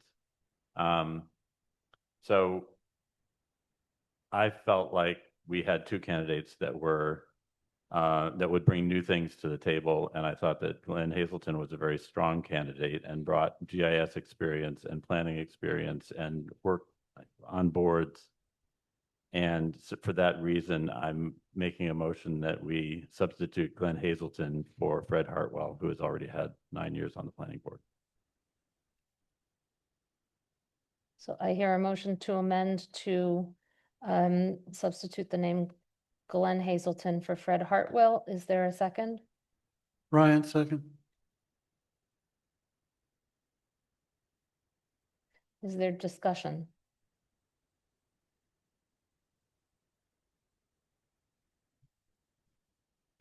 We start with, well, Andy, you already spoke to your motion. So Sam McLeod, I was impressed with his statement of interest. I couldn't review the committee process. He would be someone new who has significant experience in planning and clearly, as other candidates, is interested. I've, from my own viewpoint, found him to be impressive. Thank you. Councillor Ryan.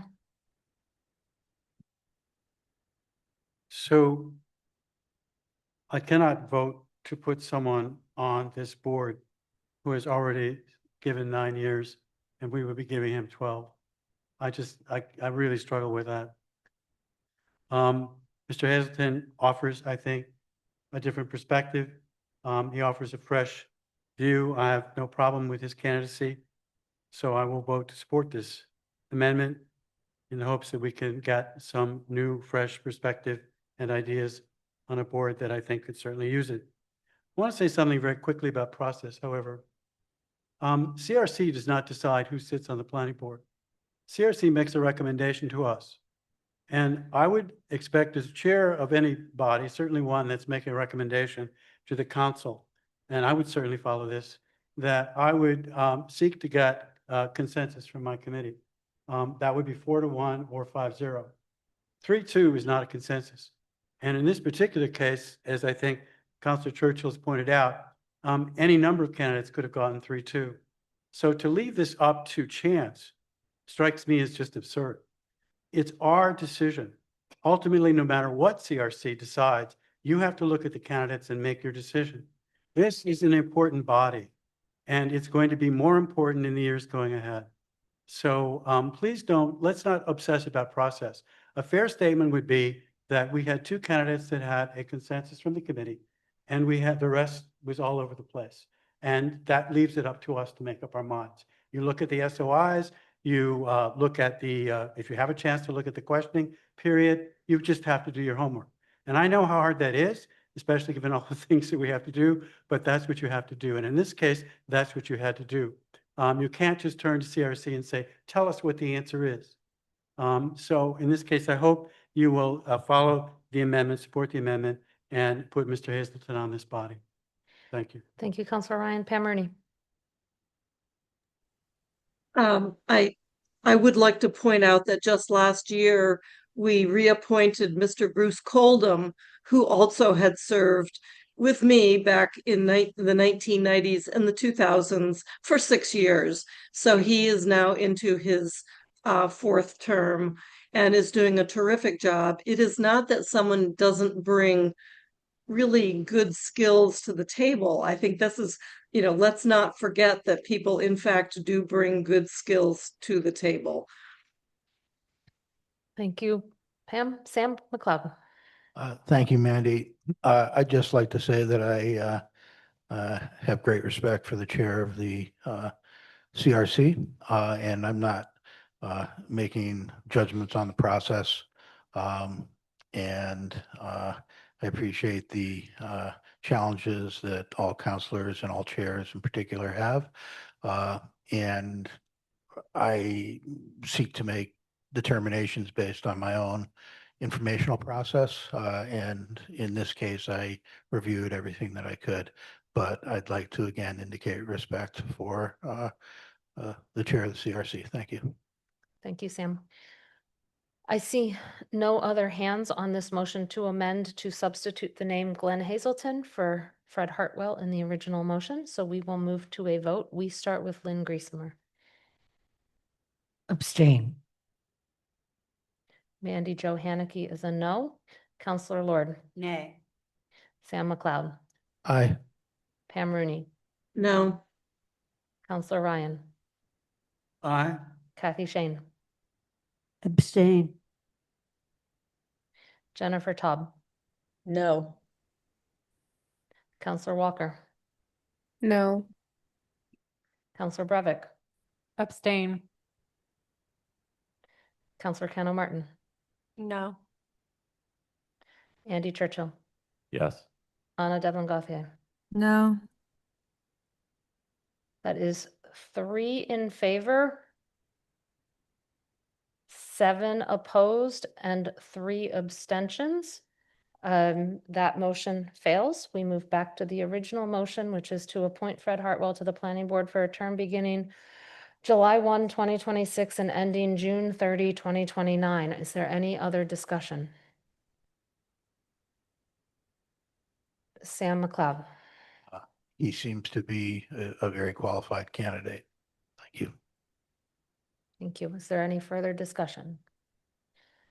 Seeing none, we start with myself. Mandy Jo Haneke is a nay. Councilor Lord. The motion is to appoint Fred Hartwell to the Planning Board for a term beginning July 1, 2026 and ending June 30, 2029.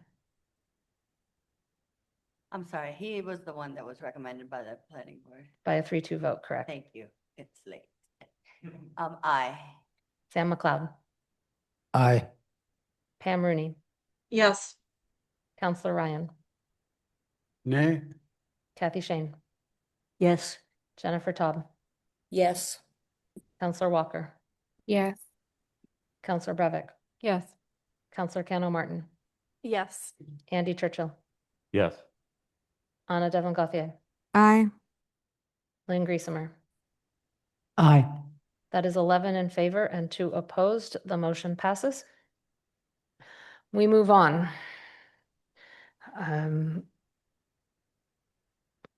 It is time for town committee and liaison reports. It is late. We still have an executive session to vote. I am going to ask that we keep the rest of this agenda as quick as possible before we get to the executive session. Are there any town council committee reports? I see no hands. Are there any town committees with councilor members that have reports? I see no hands. Are there any liaison reports? I see no hands. You guys are doing great. Approval of minutes was done on consent. Paul, for the town manager report. No hands. Are there any questions for the town manager report? I want to remind the council that the town manager will not be at the next not be at the June 15th next regular council meeting for reports. Lynn. I'd just like to thank the town manager for the extraordinary words he said at Connie Kruger's memorial yesterday. And if possible, I'd like him to share that with the rest of the council. Thank you. Thank you. Sam. Thank you, Mandy. I'd like to indicate I had a brief conversation with the town manager, and I'm glad to hear that the DPW is pursuing interviews to fill vacancies with the highway department, and I'm hopeful that that will continue until all the positions are filled, because I think it's of great importance, certainly to my constituents, but to me and to people in the town. So I'm glad to hear that the town manager has indicated that they're continuing with that. And I'm hopeful that the hard work that the town did in terms of the renegotiation of all of the union contracts, and in particular the DPW, may be of benefit in that regard. So thank you to the town staff as led by the town manager for their work. Thank you. Thank you. Councilor Kendall Martin. Yeah, I also just wanted to say out loud that I'm really happy to hear that the DPW contracts have been settled and signed. Yay. Yeah, maybe now we can get that DPW work around the committee. Thank you. Thank you. Town council comments. The president's report is in the packet. It didn't include much this week, although I did want to mention that the monthly legislative check-in has now moved to Mondays from Tuesdays, so it did happen today. I will, instead of waiting to, the full report on the check-in from today will be in the next council packet in my president's report, but we have moved it to Mondays, first Monday of the month instead of first Tuesday of the month. Future agenda items. Next regular meeting is basically budgets. So we'll have a finance committee report, and we will be going over all the budget motions and hopefully voting all the budget motions. Any other councilor comments before we move on? Seeing none, there are no topics. There are not any topics not reasonably anticipated by the chair 48 hours in advance. That's a lot of knots. So we will move on. I make a motion in accordance with MGL Chapter 30A, Section 21A6, to enter executive session to consider the purchase, exchange, lease, or value of real property owned by Amherst College, by Hampshire College, 893 West Street. The chair declares that an open meeting may have a detrimental effect on the negotiating position of the public body. The town council will not return to open session. Is there a second? Second. I heard Lynn's voice first. Is there discussion?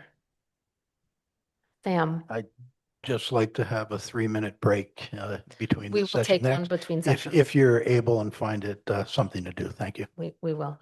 Any further discussion? Seeing none, we start with Councilor Lord. Aye.